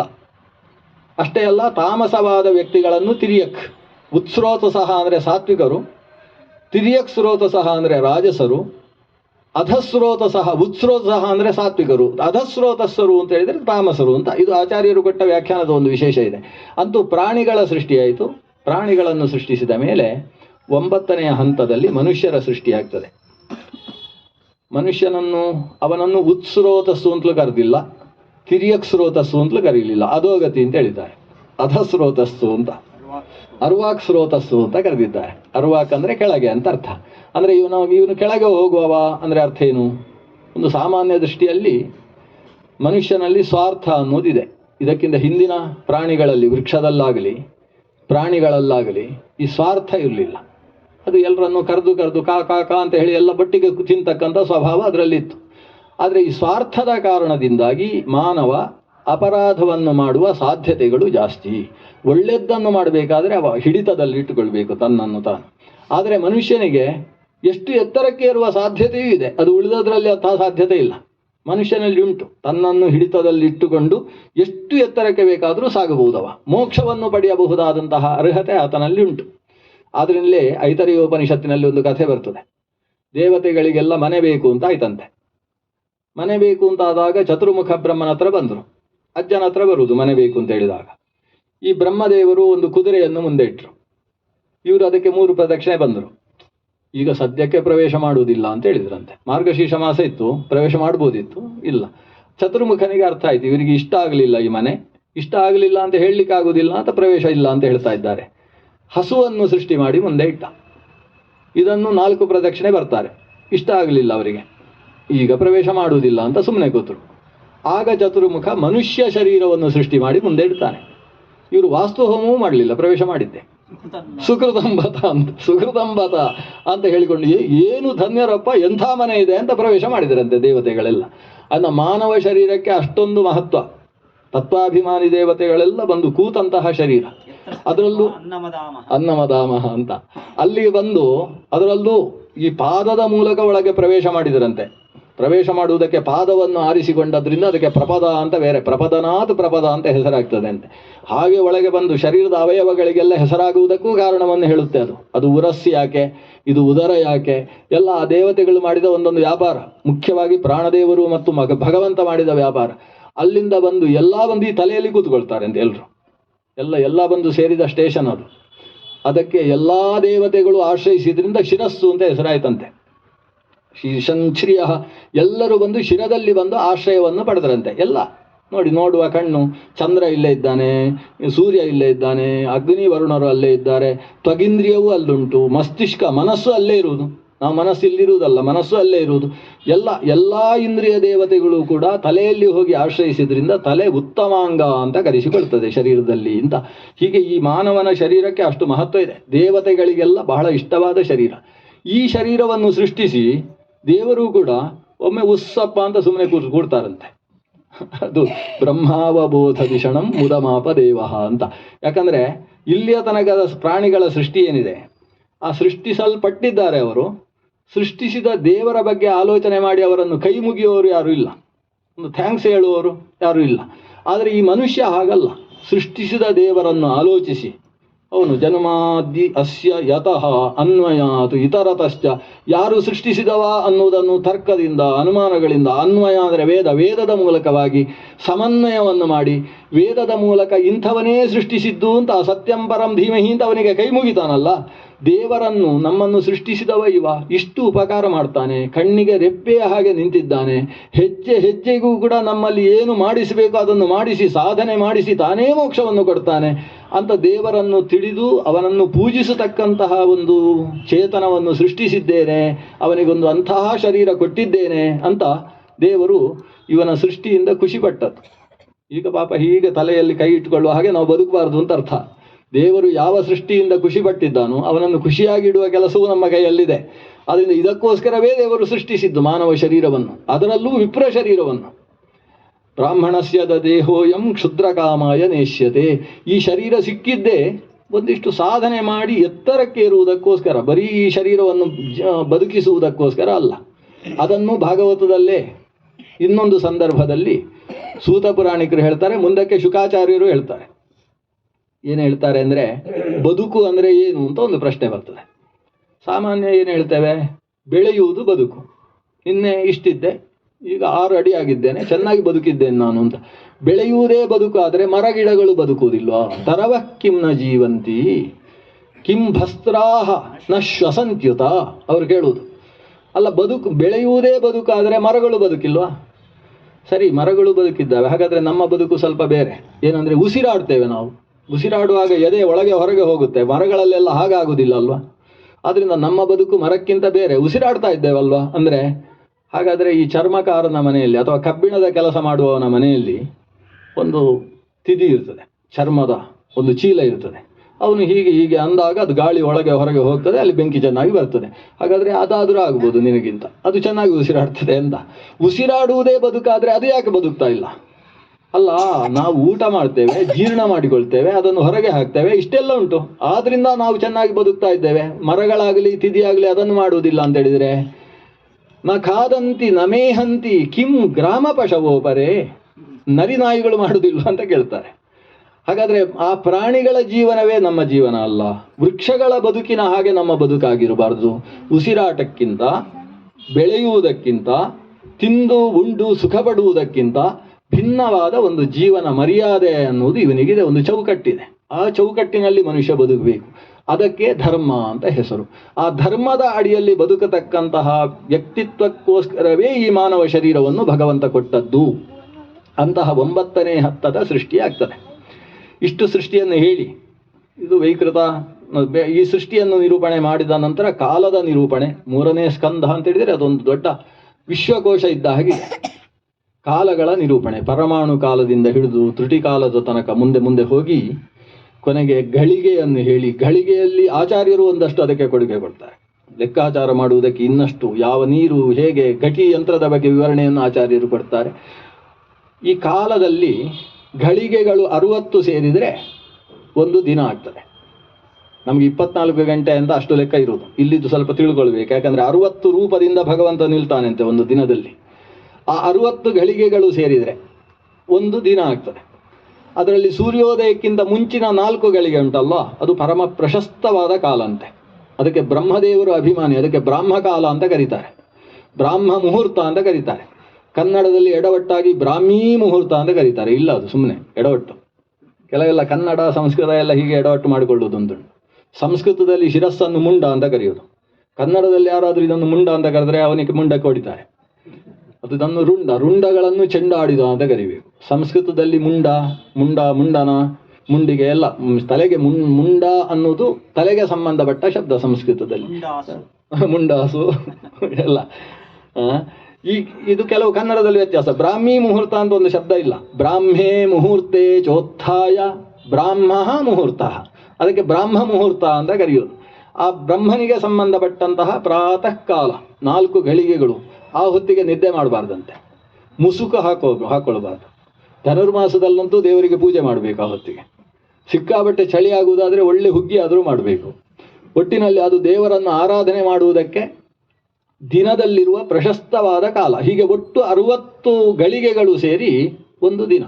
ಆದರೆ 24 ಗಂಟೆಗೆ 60 ಗಳಿಗೆ ಅಂತ ಆದರೆ ಒಂದು ಗಳಿಗೆಗೆ ಅಂದರೆ 24 ನಿಮಿಷ ಆಗಬೇಕಿದೆ, ಎಲ್ಲ ಗಣಿತದ ಲೆಕ್ಕಾಚಾರಗಳು. ಹೀಗೆ 60 ಗಳಿಗೆ ಒಂದು ದಿನ ಆಯಿತಾ. ದಿನಗಳು 15 ಸೇರಿ ಒಂದು ಪಕ್ಷ ಆಯಿತು, ಪಕ್ಷಗಳು 2 ಸೇರಿ ಮಾಸ ಆಯಿತು, ಮಾಸಗಳು 12 ಸೇರಿ ಅದಕ್ಕೆ ಮತ್ತೆ ಭಗವಂತನ ರೂಪಗಳುಂಟು. ಇದು ಸುಮ್ಮನೆ ಭಾಗವತ ಏನೋ ಲೆಕ್ಕಾಚಾರ ಹೇಳುವುದಲ್ಲ, ಭಗವದ್ ರೂಪದ ಚಿಂತನೆಗೋಸ್ಕರ ಕಾಲದ ನಿರೂಪಣೆಯನ್ನು ಮಾಡುವುದು. ಅಷ್ಟು ವರ್ಷ 12 ಮಾಸಗಳು ಸೇರಿ ಒಂದು ಸಂವತ್ಸರ ಆಗ್ತದೆ. ಆ ಸಂವತ್ಸರ ಅನ್ನುವುದು ಕೂಡ 5 ಬಗೆ ಅಂತೆ. ವರ್ಷ 5 ಬಗೆಯಾಗಿದೆ: ಸಂವತ್ಸರ, ಪರಿವತ್ಸರ, ಇಡಾವತ್ಸರ, ವತ್ಸರ, ಅನುವತ್ಸರ ಅಂತ ಒಟ್ಟು 5 ಬಗೆಯದ್ದಾದ ವತ್ಸರ ಉಂಟು. ಅದರಲ್ಲಿ ಸಂವತ್ಸರ ಅಂದರೆ ನಮ್ಮ ಸೌರಮಾನದ ಲೆಕ್ಕಾಚಾರವನ್ನು ಸಂವತ್ಸರ ಅಂತ ಕರೆಯುವುದು. ಚಾಂದ್ರಮಾನದ ಲೆಕ್ಕಾಚಾರದಲ್ಲಿ 1 ವರ್ಷ ಆದರೆ ಅದನ್ನು ಅನುವತ್ಸರ ಅಂತ ಕರೆಯುವುದು. ಬಹಳ ಸುಂದರವಾದದ್ದು. ಈ ಸೌರಮಾನ ಆಚರಣೆ ಮಾಡುವವರು ಬೆನ್ನಿಗೆ ಒಂದು ಸಲ ಹೀಗೆ ಕೈ ಹಾಕೊಳ್ಳುವುದಕ್ಕೆ ಇರತಕ್ಕಂಥದ್ದು. ಯಾಕಂದರೆ ಅನುವತ್ಸರ ಅಂದರೆ ಏನು ಅಂದರೆ ಈ ಸೌರಮಾನವನ್ನು ಅನುಸರಿಸಿಕೊಂಡು ಲೆಕ್ಕವನ್ನು ಬದಲಿಸಿಕೊಳ್ಳುವಂಥದ್ದು ಅಂತ ಅರ್ಥ. ಈ ಅದನ್ನು ಅದಕ್ಕೆ ಅಡ್ಜಸ್ಟ್ ಮಾಡಿಕೊಳ್ಳುವಂಥದ್ದು ಅಂತ ಅಂದರೆ ಅಧಿಕ ಮಾಸ ಹಾಕುವುದರ ಮೂಲಕ. ಈಗ ಸೂರ್ಯ ಸಂಚಾರ ಮಾಡ್ತಾನೆ. ಸೂರ್ಯ ಎಲ್ಲಿ ಸಂಚರಿಸುವುದು? ಆ ಸಂಚರಿಸುವುದಕ್ಕೆ ಸೂರ್ಯ ದೇವೋ ಯಾತಿ ಭುವಾನಾನಿ ಪಶ್ಯನ್, ಅವ ಲೋಕವನ್ನೆಲ್ಲ ನೋಡಿಕೊಂಡು ಸೂರ್ಯ ಸಂಚರಿಸ್ತಾನೆ. ಇದು ಭಾಗವತ ಹೇಳುವ ಕ್ರಮ. ಭೂಮಿಯನ್ನು ನಿಂತಲ್ಲೇ ಇರುತ್ತದೆ ಅಂತ ಹೇಳ್ತದೆ. ಧ್ರುವಾದ್ಯೌಹು ಧ್ರುವ ಪೃಥಿವೀ, ಪೃಥಿವಿ ಧ್ರುವ, ಅದಕ್ಕೆ ಅಚಲ ಅಂತ ಹೆಸರು. ಆ ಪೃಥಿವಿ ಅದರ ಮಧ್ಯದಲ್ಲಿರುವ ಮೇರುವಿಗೆ ಸೂರ್ಯನ ಮೇರೋರ್ ದಿವ್ಯಗಿರೇ ಪ್ರದಕ್ಷಿಣಕರಂ ಸೇವಾಮಹೇ ಭಾಸ್ಕರಂ ಅಂತ. ಅದು ದಿವ್ಯಗಿರಿ, ಕಣ್ಣಿಗೆ ಕಾಣದೇ ಇರತಕ್ಕಂಥ ವಿಶಿಷ್ಟ ಸ್ಥಾನದಲ್ಲಿ ಸೂರ್ಯ ಸಂಚಾರ ಮಾಡ್ತಾನೆ. ಆ ರೀತಿ ಸಂಚರಿಸುವವ ಯಾವ ಭಾಗದಲ್ಲಿ ಸಂಚರಿಸ್ತಾನೆ ಅಲ್ಲೆಲ್ಲ ನಕ್ಷತ್ರಗಳಿಗೆ ಸಂಬಂಧಪಟ್ಟಂತಹ ಒಂದೊಂದು ಪ್ರದೇಶಗಳಿದ್ದಾವೆ. ಅಶ್ವಿನಿ ಭರಣಿ ಕೃತ್ತಿಕಾ ಅನ್ನುವ ನಕ್ಷತ್ರ ಪುಂಜದ ಒಂದಿಷ್ಟು ಭಾಗಕ್ಕೆ ಮೇಷರಾಶಿ ಅಂತ ಹೆಸರು. ಅಷ್ಟು ಭಾಗಕ್ಕೆ ಅದೊಂದು 30 ಡಿಗ್ರಿ ಅಷ್ಟು ಪ್ರದೇಶ, ಅಷ್ಟಕ್ಕೆ ಮೇಷ ಅಂತ ಹೆಸರು. ಹೀಗೆ ಮೇಷ ವೃಷಭಾದಿಗಳೆಲ್ಲ ಸೂರ್ಯನ ಒಂದು ಸಂಚಾರದಲ್ಲಿ 12 ರಾಶಿಗಳಲ್ಲಿ ಆತ ಸಂಚರಿಸ್ತಾನೆ. ಅದರಲ್ಲಿ ಆತ ಮೇಷದಿಂದ ಶುರು ಮಾಡಿ ಮತ್ತೆ ಮೇಷಕ್ಕೆ ಬರುವುದಕ್ಕೆ ಸರಿಯಾಗಿ 365 ಕಾಲು ದಿವಸ ಬೇಕಾಗ್ತದೆ. ಕಾಲು ದಿವಸ ಬೇಕಾಗುವುದು ಹೇಗೆ? ಈ ಬಾರಿ ಮೇಷ ಸಂಕ್ರಾಂತಿ ಬೆಳಗ್ಗೆ 6 ಗಂಟೆಗೆ ಬಂದರೆ ಮುಂದಿನ ಸಲ ಮೇಷ ಸಂಕ್ರಾಂತಿ ಮಧ್ಯಾಹ್ನ 12 ಗಂಟೆಗೆ ಬರ್ತದೆ. ಹಾಗೆ ಮತ್ತೆ ಮಧ್ಯರಾತ್ರಿ ಮರು ದಿವಸ ಸೂರ್ಯೋದಯ ನಂತರ ಬರ್ತದೆ. ಆಗ 366 ದಿವಸ ಆಗ್ತದೆ ಒಂದು ದಿವಸಕ್ಕೆ. ಅಂದರೆ ಈ ರೋಮನ್ ಅವರು ಇಲ್ಲಿ ಬಂದು ಕಲ್ತುಕೊಂಡು ಹೋದದ್ದು, ಈ ಸೌರಮಾನ ನೋಡಿ ಅವರ ಕ್ಯಾಲೆಂಡರ್ ಮಾಡಿಕೊಂಡು ಹೋದದ್ದು. 4 ವರ್ಷಕ್ಕೆ ಒಂದು ಸಲ ಒಂದು ದಿವಸ ಎಕ್ಸ್ಟ್ರಾ ಹಾಕೊಳ್ಳುವುದು ಅಂತ ಅವರು ಇದನ್ನು ನೋಡಿ ಸೌರಮಾನದ ಲೆಕ್ಕಾಚಾರ ನೋಡಿ ಅಭ್ಯಾಸ ಮಾಡಿದ್ದು. ಇಲ್ಲಿ ಹೋದರೆ ಅವರ ಕ್ಯಾಲೆಂಡರ್ ನೋಡಿದರೆ ಎಲ್ಲರೂ ಕೂಡ ವಾಂತಿ ಮಾಡಿಕೊಳ್ತಿದ್ರು, ಹಾಗಿತ್ತು. ಅವರಲ್ಲಿ 10 ತಿಂಗಳಿತ್ತು ಮೊದಲು. ಆಮೇಲೆ ಜನವರಿ ಫೆಬ್ರವರಿ 2 ಸೇರಿಸಿದ್ದು. ಚಳಿಗಾಲ ಅಂತ ಅದನ್ನು ಅಲ್ಲಿ ಹುಟ್ಟಿದವರೆಲ್ಲ ಅವರು ಡೆಡ್ ಡೇಯಲ್ಲಿ ಹುಟ್ಟಿದವರು ಅಂತ ಹೀಗೆ ವ್ಯವಸ್ಥೆ ಮಾಡಿಕೊಂಡಿದ್ರು. ಆಮೇಲೆ ಫೆಬ್ರವರಿಯಿಂದ ಶುರು ಮಾಡಿದ್ರಲ್ವ, ಅದರಲ್ಲಿ ದಿವಸ 30 ಇತ್ತು. ಆಗಸ್ಟಸ್ ಬಂದ ಮೇಲೆ ಅವನ ಹೆಸರು ಒಂದು ತಿಂಗಳಿಗಿಟ್ಟು ಇಲ್ಲಿಂದ ಹೇಳ್ಕೊಂಡು ಅದಕ್ಕೊಂದು ಹಾಕಿದ. ಹಾಗಾಗಿ ಜುಲೈ ಮತ್ತು ಆಗಸ್ಟ್ 31 ಆಗಿದೆ. ಇಲ್ಲಿ ಒಂದು ಕಡಿಮೆ ಆಯಿತು. ಅದು ದೇವತೆಯ ಹೆಸರಿನದ್ದು ಅಂತ. ಜೂಲಿಯಸ್ ಸೀಸರ್ ಬಂದ, ಅವನೊಂದು ದಿವಸ ಹೇಳ್ಕೊಂಡ, ಜುಲೈ ಅಂತ ಹೆಸರಿಟ್ಟ. ಹೀಗೆಲ್ಲ ಮಾಡಿ ಅವರ ಕ್ಯಾಲೆಂಡರ್ ಎಡವಟ್ಟಾಯಿತು. ವಸ್ತುತಃ ಕಾಶ್ಮೀರಕ್ಕೆ ಬಂದು ಭಾರತದ ಸೌರಮಾನ ಪದ್ಧತಿಯನ್ನು ಅನುಸರಿಸಿ ಹೊರಟಿರ್ತಕ್ಕಂಥದ್ದು ಆ ಕ್ಯಾಲೆಂಡರ್ ಪದ್ಧತಿ. ಅಂತೂ ಈ ಸೌರಮಾನವನ್ನು ಸಂವತ್ಸರ ಅಂದರೆ ಕರಾರುವಾಕ್ಕಾದಂತಹ ಒಂದು ವರ್ಷದ ವ್ಯವಸ್ಥೆ. ಚಂದ್ರನ ಚಲನೆಯನ್ನಿಟ್ಟುಕೊಂಡು ಲೆಕ್ಕ ಹಾಕಿದರೆ ಏನಾಗ್ತದೆ? 365 ಕಾಲು ದಿವಸ ಬರುವುದಿಲ್ಲ, ಅದಕ್ಕೆ 354 ದಿವಸ ಅಥವಾ 353 ದಿವಸ ಬರ್ತದೆ. ಹಾಗಾಗಿ ಏನಾಯಿತು, ಈ ಮೇಷ ಸಂಕ್ರಾಂತಿಗೂ ಆ ಕಡೆ ಚೈತ್ರ ಯುಗಾದಿಗೂ 11 ದಿವಸದ ವ್ಯತ್ಯಾಸ ವರ್ಷಕ್ಕೆ ಬಂತು. ಸುಮಾರು 33 ತಿಂಗಳುಗಳು ಕಳೆದಾಗ 3 ವರ್ಷ ಅಂತ ಅಂದಾಜು ಮಾಡಿ. ಅಷ್ಟೊತ್ತಿಗೆ ಅದು 30 ದಿವಸಕ್ಕಿಂತ ಹೆಚ್ಚು ವ್ಯತ್ಯಾಸ ಬಂತಲ್ವಾ? ಯಾವಾಗ 30 ದಿವಸಕ್ಕಿಂತ ಹೆಚ್ಚು ವ್ಯತ್ಯಾಸ ಬಂತು, ಒಂದು ಮಾಸದಲ್ಲಿ ಸಂಕ್ರಾಂತಿಯೇ ಇಲ್ಲ ಅಂತ ಪರಿಸ್ಥಿತಿ ಬಂತು, ಅಥವಾ 2 ಸಂಕ್ರಾಂತಿ ಬಂತು ಅಂತ ಒಂದು ಸಮಸ್ಯೆ ಬಂತು. ಆವಾಗ ಆ ಮಾಸವನ್ನು ಅಧಿಕ ಮಾಸ ಅಂತ ಘೋಷಣೆ ಮಾಡಿದ. ಆ ವರ್ಷ 13 ತಿಂಗಳು. ಒಂದು ಚಾತುರ್ಮಾಸ್ಯದಲ್ಲಿ ಒಂದು ಮಾಸ ಪೂರ್ತಿ ಶಾಖವ್ರತ ಜಾಸ್ತಿ ಆದರೂ ತೊಂದರೆ ಇಲ್ಲ, ಅಡ್ಜಸ್ಟ್ ಮಾಡಿಕೊಳ್ಳಿ ಅಂತ ಚಾಂದ್ರಮಾನವನ್ನು ಅಡ್ಜಸ್ಟ್ ಮಾಡಿಕೊಂಡು ಮುಂದೆ ಒಂದು 13 ತಿಂಗಳು ಕಳೆದಾಗ ವರ್ಷ ಬಂತು. ಆಗ ಹತ್ತಿರ ಬಂತು ಮತ್ತೆ ಕೃಷ್ಣಾಷ್ಟಮಿ, ಅವರಿಗೂ ನಮಗೂ ಒಂದೇ ಆಯಿತು. ಯಾಕೆ ಒಂದೇ ಆಯಿತು ಅಂದರೆ ಒಂದು ಅಧಿಕ ಮಾಸ ಬಂತಲ್ವ, ಅಧಿಕ ಮಾಸ ಬಂದದ್ರಿಂದ ಎರಡು ಕೂಡ ಒಟ್ಟಾಗುವುದಕ್ಕೆ ಪ್ರಾರಂಭಿಸಿತು. ಹೀಗೆ ಸೌರಮಾನವನ್ನು ಸಂವತ್ಸರ ಅಂತ ಕರೆದು ಚಾಂದ್ರಮಾನವನ್ನು ಅನುವತ್ಸರ, ಇಡಾವತ್ಸರ ಅಂತ ನಕ್ಷತ್ರಮಾನವನ್ನು ಕರೀತಾರೆ, ಪರಿವತ್ಸರ ಅಂತ ಬಾರ್ಹಸ್ಪತ್ಯಮಾನವನ್ನು ಕರೀತಾರೆ, ವತ್ಸರ ಅಂತೇಳಿ ಸಾವನಮಾನವನ್ನು ಕರೀತಾರೆ. ಸಾವನಮಾನ ಅಂದ್ರೇನು? ಈಗ ನಾನು 1 ವರ್ಷ ಮೌನ ವ್ರತ ಮಾಡ್ತೇನೆ ಅಂತ ಸಂಕಲ್ಪ ಮಾಡಿದರೆ 1 ವರ್ಷ ಅಂದ್ರೇನು? ಇವತ್ತಿಂದ ಶುರು ಮಾಡಿ 360 ದಿವಸ ಅಂತ ಅರ್ಥ. ಇವತ್ತು ಶುರು ಮಾಡಿದ ತಿಥಿ ಮತ್ತೆ ಸಿಗುವಲ್ಲಿ ತನಕ ಅಂತ ಅರ್ಥ ಅಲ್ಲ. ಸರಿ 360 ದಿವಸಕ್ಕೆ 1 ವರ್ಷ. ಇದು ಮೀಮಾಂಸಾದಲ್ಲೆಲ್ಲ ಬಳಸುವ ವರ್ಷ, ಇದು ಸಾವನ ವತ್ಸ ವರ್ಷ ಅಂತ ಅದನ್ನು ಕರೀತಾರೆ. 1 ವರ್ಷದ ಯಾಗ ಅಂದರೆ 360 ದಿವಸ ನಡೆಯತಕ್ಕಂತಹ ಯಾಗ ಅಂತ ಅರ್ಥ. ಆ ರೀತಿ 5 ವತ್ಸರದಲ್ಲಿ ಭಗವಂತ 5 ರೂಪದಲ್ಲಿ ನಿಂತು ಈ ವತ್ಸರ ಚಕ್ರವನ್ನು ತಿರುಗಿಸ್ತಾ ಇದ್ದಾನೆ. ಪಂಚರೂಪಿ ಭಗವಂತ. ಪಂಚ ಸಂವತ್ಸರ ಮಯಂ ಅಂತ ಬೆಳಗ್ಗೆ ಒಂದು ಹೇಳ್ತೇವೆ ನಾವು ಬ್ರಹ್ಮಯಜ್ಞದಲ್ಲಿ. ಈ ಪಂಚ ಸಂವತ್ಸರದ ವಿವರಣೆಯನ್ನು ಕೊಟ್ಟು ಇದರಲ್ಲಿ ನಾವು ಹೆಚ್ಚು ಬಳಸುವುದು ಸಾವನ ವತ್ಸರವನ್ನು ಇಟ್ಟುಕೊಂಡು ಮುಂದಿನ ವ್ಯವಸ್ಥೆ. ಈ 360 ದಿನ ವರ್ಷಕ್ಕೆ ಅನ್ನುವ ಲೆಕ್ಕಾಚಾರದ ಪ್ರಕಾರ ಒಟ್ಟು 360 ವರ್ಷವಾದರೆ ಅದು ದೇವತೆಗಳಿಗೆ 1 ವರ್ಷವಾಗ್ತದೆ. ಅಂದರೆ ನಮ್ಮ 1 ವರ್ಷ ದೇವತೆಗಳ 1 ದಿನ. ಈ ಲೆಕ್ಕಾಚಾರದಲ್ಲಿ ಮನುಷ್ಯನಿಗೆ 4,32,000 ವರ್ಷ ಆದರೆ, ಈಗ ಲಕ್ಷದ ಗಟ್ಟೆ ಹೋಗಿ ಆಯಿತು ಅಷ್ಟು ದೂರ, 4,32,000 ವರ್ಷ ಆದರೆ ಅದಕ್ಕೆ ಕಲಿಯುಗ ಅಂತ ಹೆಸರು. ಅಂದರೆ ಯುಗ ಅನ್ನೋದು 1 ವರ್ಷದ ಲೆಕ್ಕಾಚಾರದಲ್ಲಿದೆ. ಈ ಕಲಿಯುಗದ 2ರಷ್ಟಿದ್ರೆ ಅಂದರೆ 8,64,000 ವರ್ಷವಾದರೆ ಅದಕ್ಕೆ ದ್ವಾಪರ. ಕಲಿಯ ದ್ವಿಪರ, ದ್ವಾಪರ ಅಂದರೆ 2ರಷ್ಟು ಜಾಸ್ತಿ ಅಂತ ಅರ್ಥ. ಅದಕ್ಕೆ ದ್ವಾಪರ ಯುಗ ಅಂತ ಹೆಸರು. ಕಲಿಯುಗದ ತ್ರೇತವಾದರೆ 3ರಷ್ಟು ಸೇರಿಕೊಂಡ್ರೆ ಅದಕ್ಕೆ ತ್ರೇತಾಯುಗ ಅಂತ ಹೆಸರು. ಕಲಿಯುಗದ 4ರಷ್ಟಿದ್ರೆ ಕೃತ, ಕೃತ ಅಂದರೆ ಪೂರ್ಣ ಅಂತ ಅರ್ಥ, ಪೂರ್ಣಯುಗ, ಅದನ್ನು ಕೃತಯುಗ ಅಂತ ಕರೀತಾರೆ. ಒಟ್ಟು 3-4 ಯುಗಗಳನ್ನು ಸೇರಿಸಿದರೆ 43,20,000 ವರ್ಷ ಆಗ್ತದೆ. ಇದಕ್ಕೆ ಒಂದು ಮಹಾಯುಗ ಅಂತ ಹೆಸರು. ಈ ಮಹಾಯುಗಗಳು ಸುಮಾರು 71 ನಡೆದರೆ, 71 ಸುಮಾರು ಅಂತ ಒಂದು ಸೇರಿಸಬೇಕು. ಸಾಧಿಕಾ ತ್ವೇಕಸಪ್ತತಿ ಅಂತ ಅದನ್ನು ಆಚಾರ್ಯರು ಲೆಕ್ಕ ಹಾಕಿ ಹೇಳ್ತಾರೆ ನಮಗೆ, ಅಷ್ಟು ಸೇರಬೇಕು ಅಂತ. ಈ 71 ಮಹಾಯುಗಗಳಾದರೆ ಅದಕ್ಕೆ ಒಂದು ಮನ್ವಂತರ ಅಂತ ಹೆಸರು. ಇಂತಹ ಮನ್ವಂತರಗಳು 14 ಆದರೆ ಅದಕ್ಕೆ ಚತುರ್ಮುಖ ಬ್ರಹ್ಮನ ಒಂದು ಹಗಲು ಅಂತ ಹೆಸರು. ಅದನ್ನು ಕಲ್ಪ ಅಂತ ಕರೀತಾರೆ. ಈಗ ಶ್ವೇತವರಾಹ ಕಲ್ಪ ಅಂತ ಕರೀತೇವೆ.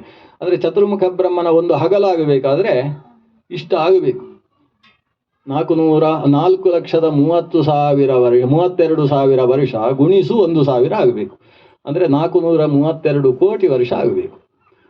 ನಮ್ಮ 432 ಕೋಟಿ ವರ್ಷ ಆದರೆ ಚತುರ್ಮುಖನಿಗೆ ಒಂದು ಹಗಲಾಗಿರ್ತದೆ. ಮತ್ತೆ ಅಷ್ಟೇ ರಾತ್ರಿ ಇದೆ ಅವನಿಗೆ. ಅಷ್ಟು ರಾತ್ರಿ ಆದರೆ ಅಹೋರಾತ್ರ ಆಯಿತು. ಒಂದು ದಿನ ಅಂತ ನಾವು ಕರೆಯುವಂಥದ್ದು 1 ದಿನ.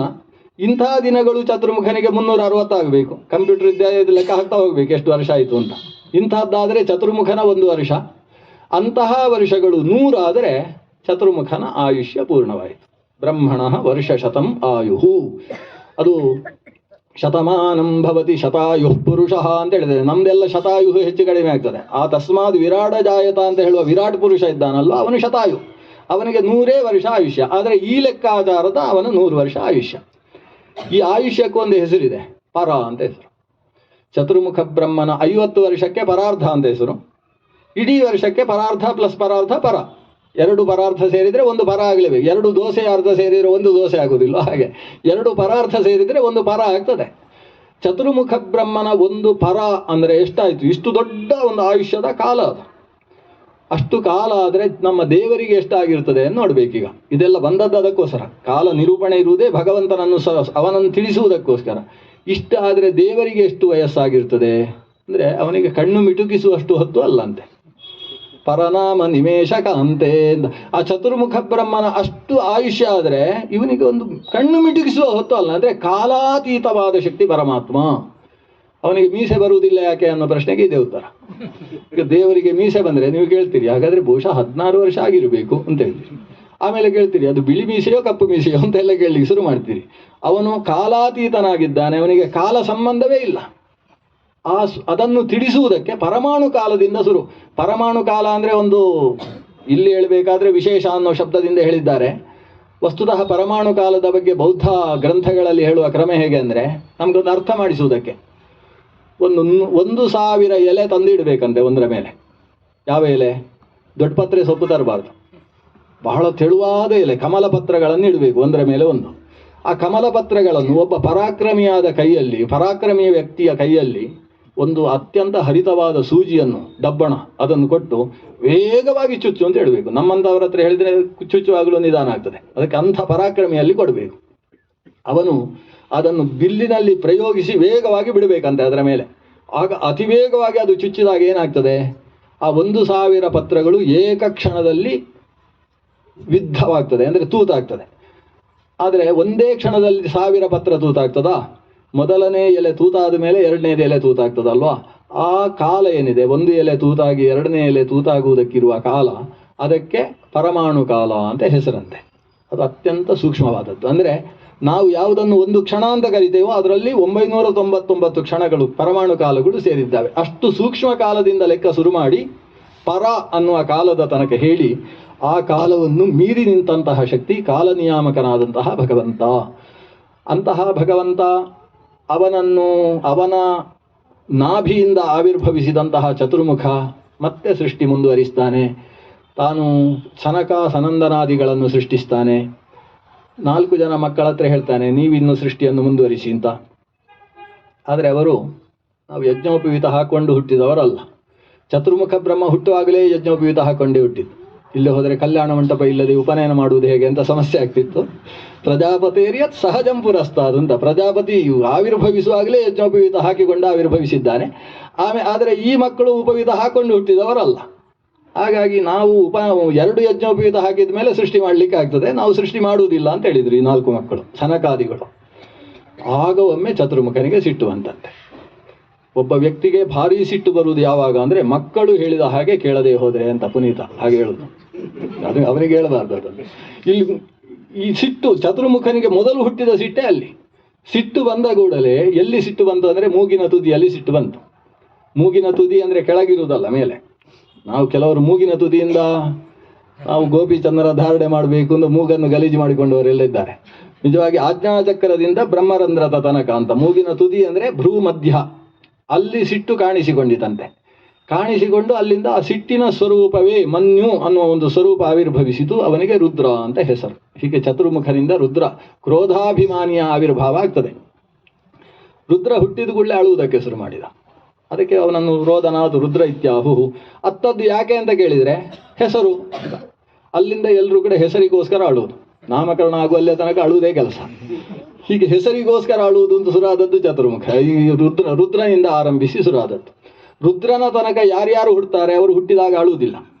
ಭಗವಂತ ಹುಟ್ಟಿದಾಗ ಅತ್ತದ್ದಕ್ಕೆ ದೃಷ್ಟಾಂತ ಉಂಟ? ಇಲ್ಲ. ಲಕ್ಷ್ಮೀದೇವಿ ಆವಿರ್ಭವಿಸಿದಾಗ ಅಳ್ಳಿಲ್ಲ.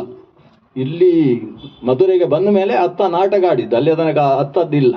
ವಾಯುದೇವರು ಆವಿರ್ಭವಿಸಿದ ಯಾವುದೇ ಸಂದರ್ಭದಲ್ಲಿ ಅಳು ಇಲ್ಲ. ಭಾರತೀ ದೇವಿಯಲ್ಲೂ ಅಳು ಇಲ್ಲ. ಅಳು ಸುರಾಗುವುದೇ ರುದ್ರನಿಂದ. ಅದಕ್ಕೆ ಅಲ್ಲಿಂದ ರುದ್ರ ಅಂತ, ರೋದನ ಅಂತ ಹೆಸರು ಸುರಾಗುವುದೇ ಅಲ್ಲಿಂದ. ನಾನು ಅಳಿಸುವ ಸಂಹಾರ ದೇವತೆ ಅನ್ನುವುದನ್ನು ತಿಳಿಸುವುದಕ್ಕೋಸ್ಕರ ರುದ್ರ ತಾನು ಆವಿರ್ಭವಿಸಿದಾಗ ಅತ್ತ. ಚತುರ್ಮುಖ ಅವನಿಗೆ ಹೆಸರು ಕೊಟ್ಟ, ರೂಪಗಳನ್ನು ಕೊಟ್ಟ, ಪತ್ನಿಯರನ್ನು ಕೊಟ್ಟ. ಅಳು ನಿಂತಿತು. ಏನು ಮಾಡಬೇಕು ಅಂತ ಕೇಳಿದ ಚತುರ್ಮುಖನ ಹತ್ರ. ಚತುರ್ಮುಖ ಹೇಳಿದ ಸೃಷ್ಟಿ ಮುಂದುವರಿಸು. ಶುರು ಮಾಡಿದ್ದೆ ಸೃಷ್ಟಿ. ಚತುರ್ಮುಖ ನಿಲ್ಲಿಸು ಅಂತ ಹೇಳಿದ. ನೋಡಿದಾಗ ಸಾವಿರಾರು ಸೃಷ್ಟಿ, ಭೂತ ಪ್ರೇತ ಪಿಶಾಚ ಕೂಷ್ಮಾಂಡ ಭೇತಾಲ ಇಂಥದ್ದೆಲ್ಲ ಸೃಷ್ಟಿ. ಹೀಗೆ ಯೋಚನೆ ಮಾಡದೇ ಸೃಷ್ಟಿ ಮಾಡಿದರೆ ಈ ಸಮಸ್ಯೆ ಆಗ್ತದೆ. ಅಂದ್ರೆ ಸೃಷ್ಟಿ ಮಾಡುವಾಗ ತುಂಬ ಜಾಗೃತೆಯಾಗಿರಬೇಕು.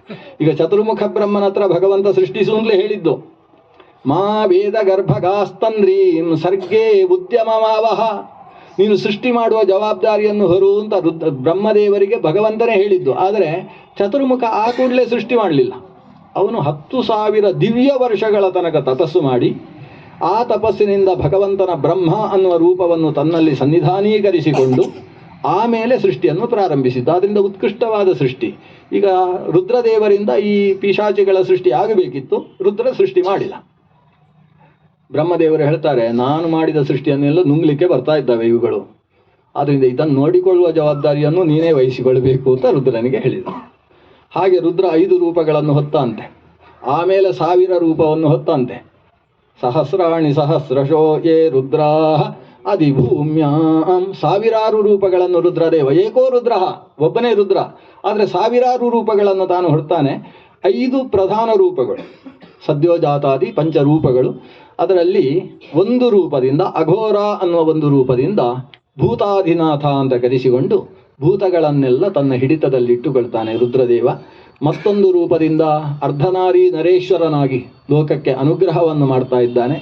ಮತ್ತೊಂದು ರೂಪದಿಂದ ತಾನು ಪಿಶಾಚಾದಿಗಳನ್ನೆಲ್ಲ ಹಿಡಿತದಲ್ಲಿಟ್ಟುಕೊಂಡಂತಹ ಅದೇ ರುದ್ರ ಸಾಯಂಕಾಲದ ಹೊತ್ತು, ಅಂದರೆ ಸಂಧ್ಯಾಕಾಲದ ಹೊತ್ತು ಯಾರು ಅಪರಾಧ ಮಾಡ್ತಾರೆ ಅವರನ್ನು ಶಿಕ್ಷಿಸುವುದಕ್ಕೋಸ್ಕರ ತಾನು ಓಡಾಡ್ತಾ ಇರ್ತಾನೆ.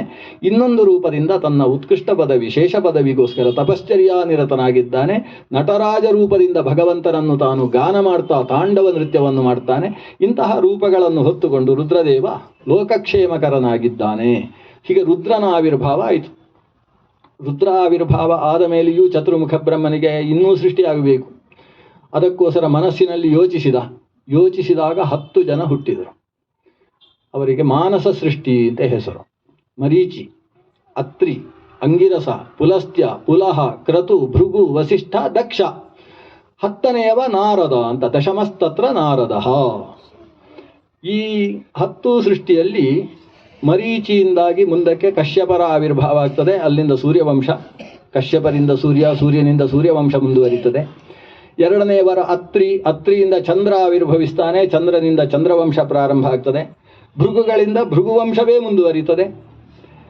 ಇದು ಇಷ್ಟಾದರೂ ಚತುರ್ಮುಖ ಬ್ರಹ್ಮನಿಗೆ ಸೃಷ್ಟಿ ಸರಿಯಾಗಲಿಲ್ಲ, ಇನ್ನೂ ಸರಿಯಾಗಬೇಕು ಅಂತ ಹೀಗೆ ಕೂತು ಯೋಚಿಸ್ತಾ ಇದ್ದರೆ 4 ಮುಖದಿಂದ 4 ವೇದಗಳು, 4 ಮುಖದಿಂದ 4 ಪೌರುಷೇಯ ವೇದಗಳು, ಸ್ಥಾಪತ್ಯ ವೇದ, ಗಾಂಧರ್ವ ವೇದ, ಆಯುರ್ವೇದ, ಮತ್ತೊಂದು ಪ್ರಧಾನ ವೇದ ಧನುರ್ವೇದ.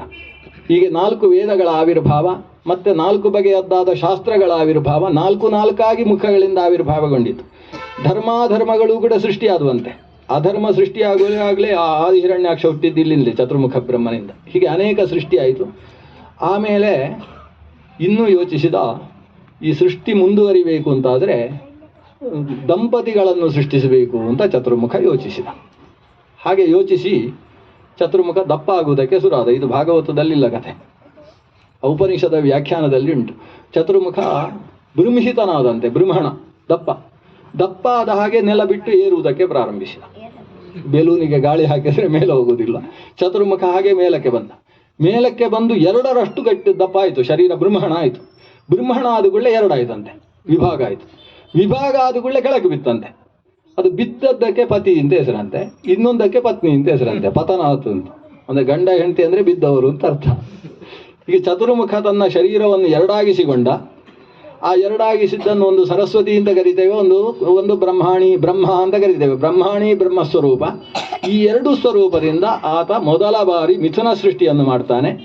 ಶತರೂಪ ಮತ್ತು ಮನು ಅಂತ ದಂಪತಿಗಳ ಸೃಷ್ಟಿಯಾಗ್ತದೆ. ಆ ಶತರೂಪ ಮತ್ತು ಮನು ಅನ್ನುವ ದಂಪತಿಗಳಿಗೆ ಅಲ್ಲಿಂದ ದಾಂಪತ್ಯದ ಸೃಷ್ಟಿ ಪ್ರಾರಂಭ ಆಗ್ತದೆ. ಈ ಮನು ಚತುರ್ಮುಖ ಬ್ರಹ್ಮನಿಂದ ಆವಿರ್ಭವಿಸಿದವ, ಸ್ವಯಂಭುವಿನಿಂದ ಆವಿರ್ಭವಿಸಿದ್ದರಿಂದ ಇವನಿಗೆ ಸ್ವಯಂಭುವ ಮನು ಅಂತ ಹೆಸರು. ಸ್ವಯಂಭುವ ಮನುವಿಗೆ 5 ಜನ ಮಕ್ಕಳು, 2 ಗಂಡು ಮಕ್ಕಳು, ಪ್ರಿಯವ್ರತ, ಉತ್ತಾನಪಾದ, 3 ಜನ ಹೆಣ್ಣು ಮಕ್ಕಳು, ಆಕೂತಿ, ಪ್ರಸೂತಿ ಮತ್ತು ದೇವಹೂತಿ ಅಂತ. ಅದರಲ್ಲಿ ಈಗ ದೇವಹೂತಿಯ ಕಥೆಯನ್ನು ಇವತ್ತು ನೋಡೋಣ. ಇನ್ನೊಂದು 5-6 ನಿಮಿಷಗಳಲ್ಲಿ ಉಪಸಂಹಾರ ಮಾಡಬೇಕು. ಇದರಲ್ಲಿ ದೇವಹೂತಿ ಅನ್ನುವ ಸ್ವರೂಪದಲ್ಲಿ ಸಾಕ್ಷಾತ್ ಭಗವಂತ ಆವಿರ್ಭವಿಸಿದ. ದೇವಹೂತಿಯನ್ನು ಕರ್ದಮ ಪ್ರಜಾಪತಿಗೆ ಕೊಟ್ಟು ವಿವಾಹ ಮಾಡ್ತಾರೆ. ಕರ್ದಮ ಪ್ರಜಾಪತಿ ಮತ್ತು ದೇವಹೂತಿಯರು ಅನೇಕ ವ್ರತಗಳನ್ನು ಅನುಷ್ಠಾನ ಮಾಡ್ತಾರೆ. ಪೂರ್ವೇಪಿ ಕರ್ದಮ ಪರಾಶರ ಪಾಂಡುಮುಖ್ಯಾ ಯತ್ಸೇವಯಾ ಗುಣಗಣಾಢ್ಯಮಪತ್ಯಮಾಪುಹು ಅಂತ. ಆ ರೀತಿ ಭಗವಂತನ ಸೇವೆಯಿಂದ ತಮ್ಮ ಗರ್ಭಶುದ್ಧಿಯನ್ನು, ಭಗವಂತನನ್ನು ಮಗನನ್ನಾಗಿ ಪಡೆಯುವುದಕ್ಕೆ ಬೇಕಾದಂತಹ ಅರ್ಹತೆಯನ್ನು ಸಂಪಾದಿಸಿಕೊಂಡಂತಹ ಈ ದಂಪತಿಗಳಿಗೆ ಭಗವಂತನೇ ಮಗನಾಗಿ ಆವಿರ್ಭವಿಸ್ತಾನೆ. ಆವಿರ್ಭವಿಸಿದಂತಹ ಭಗವಂತನಿಗೆ ಕಪಿಲ ಅಂತ ದೇವತೆಗಳು ಬಂದು ಹೆಸರು ಮಾಡಿ ಹೋದದ್ದು. ಚತುರ್ಮುಖ ಬ್ರಹ್ಮನೇ ಬಂದು ಗರ್ಭದಲ್ಲಿ ಭಗವಂತ ಇರುವಾಗ ಲೋಕೆ ಕಪಿಲ ಇತ್ಯಾಖ್ಯ, ಇವನು ಲೋಕದಲ್ಲಿ ಕಪಿಲನೆಂಬ ಹೆಸರಿನಿಂದ ಲೋಕದಲ್ಲಿ ಸಾಂಖ್ಯಯೋಗಗಳ ಉಪದೇಷ್ಟಾರನಾಗಿ ಮೋಕ್ಷ ಮಾರ್ಗವನ್ನು ತೋರಿಸ್ತಾನೆ ಅಂತ ಅವನನ್ನು ಕೊಂಡಾಡಿ ಹೋಗ್ತಾರೆ. ಹಾಗೆ ಆವಿರ್ಭವಿಸಿದ ಭಗವಂತನ ಕಪಿಲ ಸ್ವರೂಪವನ್ನು ಇವತ್ತು ಭಕ್ತಿಯಿಂದ ಸ್ಮರಿಸಿಕೊಳ್ಳುವ. ಮತ್ತು ನಾಳೆಯಿಂದ ಕಷ್ಟದ ಕಥೆ ಇಲ್ಲ, ಇನ್ನು ಕಥೆ ಪ್ರಾರಂಭ. ನಾಳೆ ಮುಂದಿನ ಕಥೆಯನ್ನು ಮತ್ತೆ ನಾಳೆಯಿಂದ ಶ್ರವಣ ಮಾಡೋಣ. ಶ್ರೀಕೃಷ್ಣಾರ್ಪಣಮಸ್ತು. ಸ್ವಸ್ತಿ ಪ್ರಜಾಭ್ಯ ಪರಿಪಾಲಯಂತಾಂ ನ್ಯಾಯೇನ ಮಾರ್ಗೇಣ ಮಹಿಷಾಃ. ಗೋಬ್ರಾಹ್ಮಣೇಭ್ಯಃ ಶುಭಮಸ್ತು ನಿತ್ಯಂ. ಲೋಕಾಃ ಸಮಸ್ತಾಃ ಸುಖಿನೋ ಭವಂತು. ಸರ್ವೇ ಭವಂತು ಸುಖಿನಃ, ಸರ್ವೇ ಸಂತು ನಿರಾಮಯಾಃ, ಸರ್ವೇ ಭದ್ರಾಣಿ ಪಶ್ಯಂತು, ಮಾ ಕಶ್ಚಿತ್ ದುಃಖಭಾಗ್ ಭವೇತ್. ಅಕ್ಷಯಂ ಕರ್ಮ ಯಸ್ಮಿನ್ ಪರೇ ಸ್ವರ್ಪಿತಂ ಪ್ರಕ್ಷಯಂ ಯಾಂತಿ ದುಃಖಾನಿ ಯನ್ನಾಮತಃ. ಅಕ್ಷರೋ ಯೋಜರಃ ಸರ್ವದೈವಾಮೃತಃ. ಕುಕ್ಷಿಗಂ ಯಸ್ಯ ವಿಶ್ವಂ ಸದಾ ಜಾದಿಕಂ. ಪ್ರೀಣಯಾಮೋ ವಾಸುದೇವಂ ದೇವತಾ ಮಂಡಲಾಖಂಡಮಂಡನಂ. ಪ್ರೀಣಯಾಮೋ ವಾಸುದೇವಂ. ಶ್ರೀಕೃಷ್ಣಾರ್ಪಣಮಸ್ತು.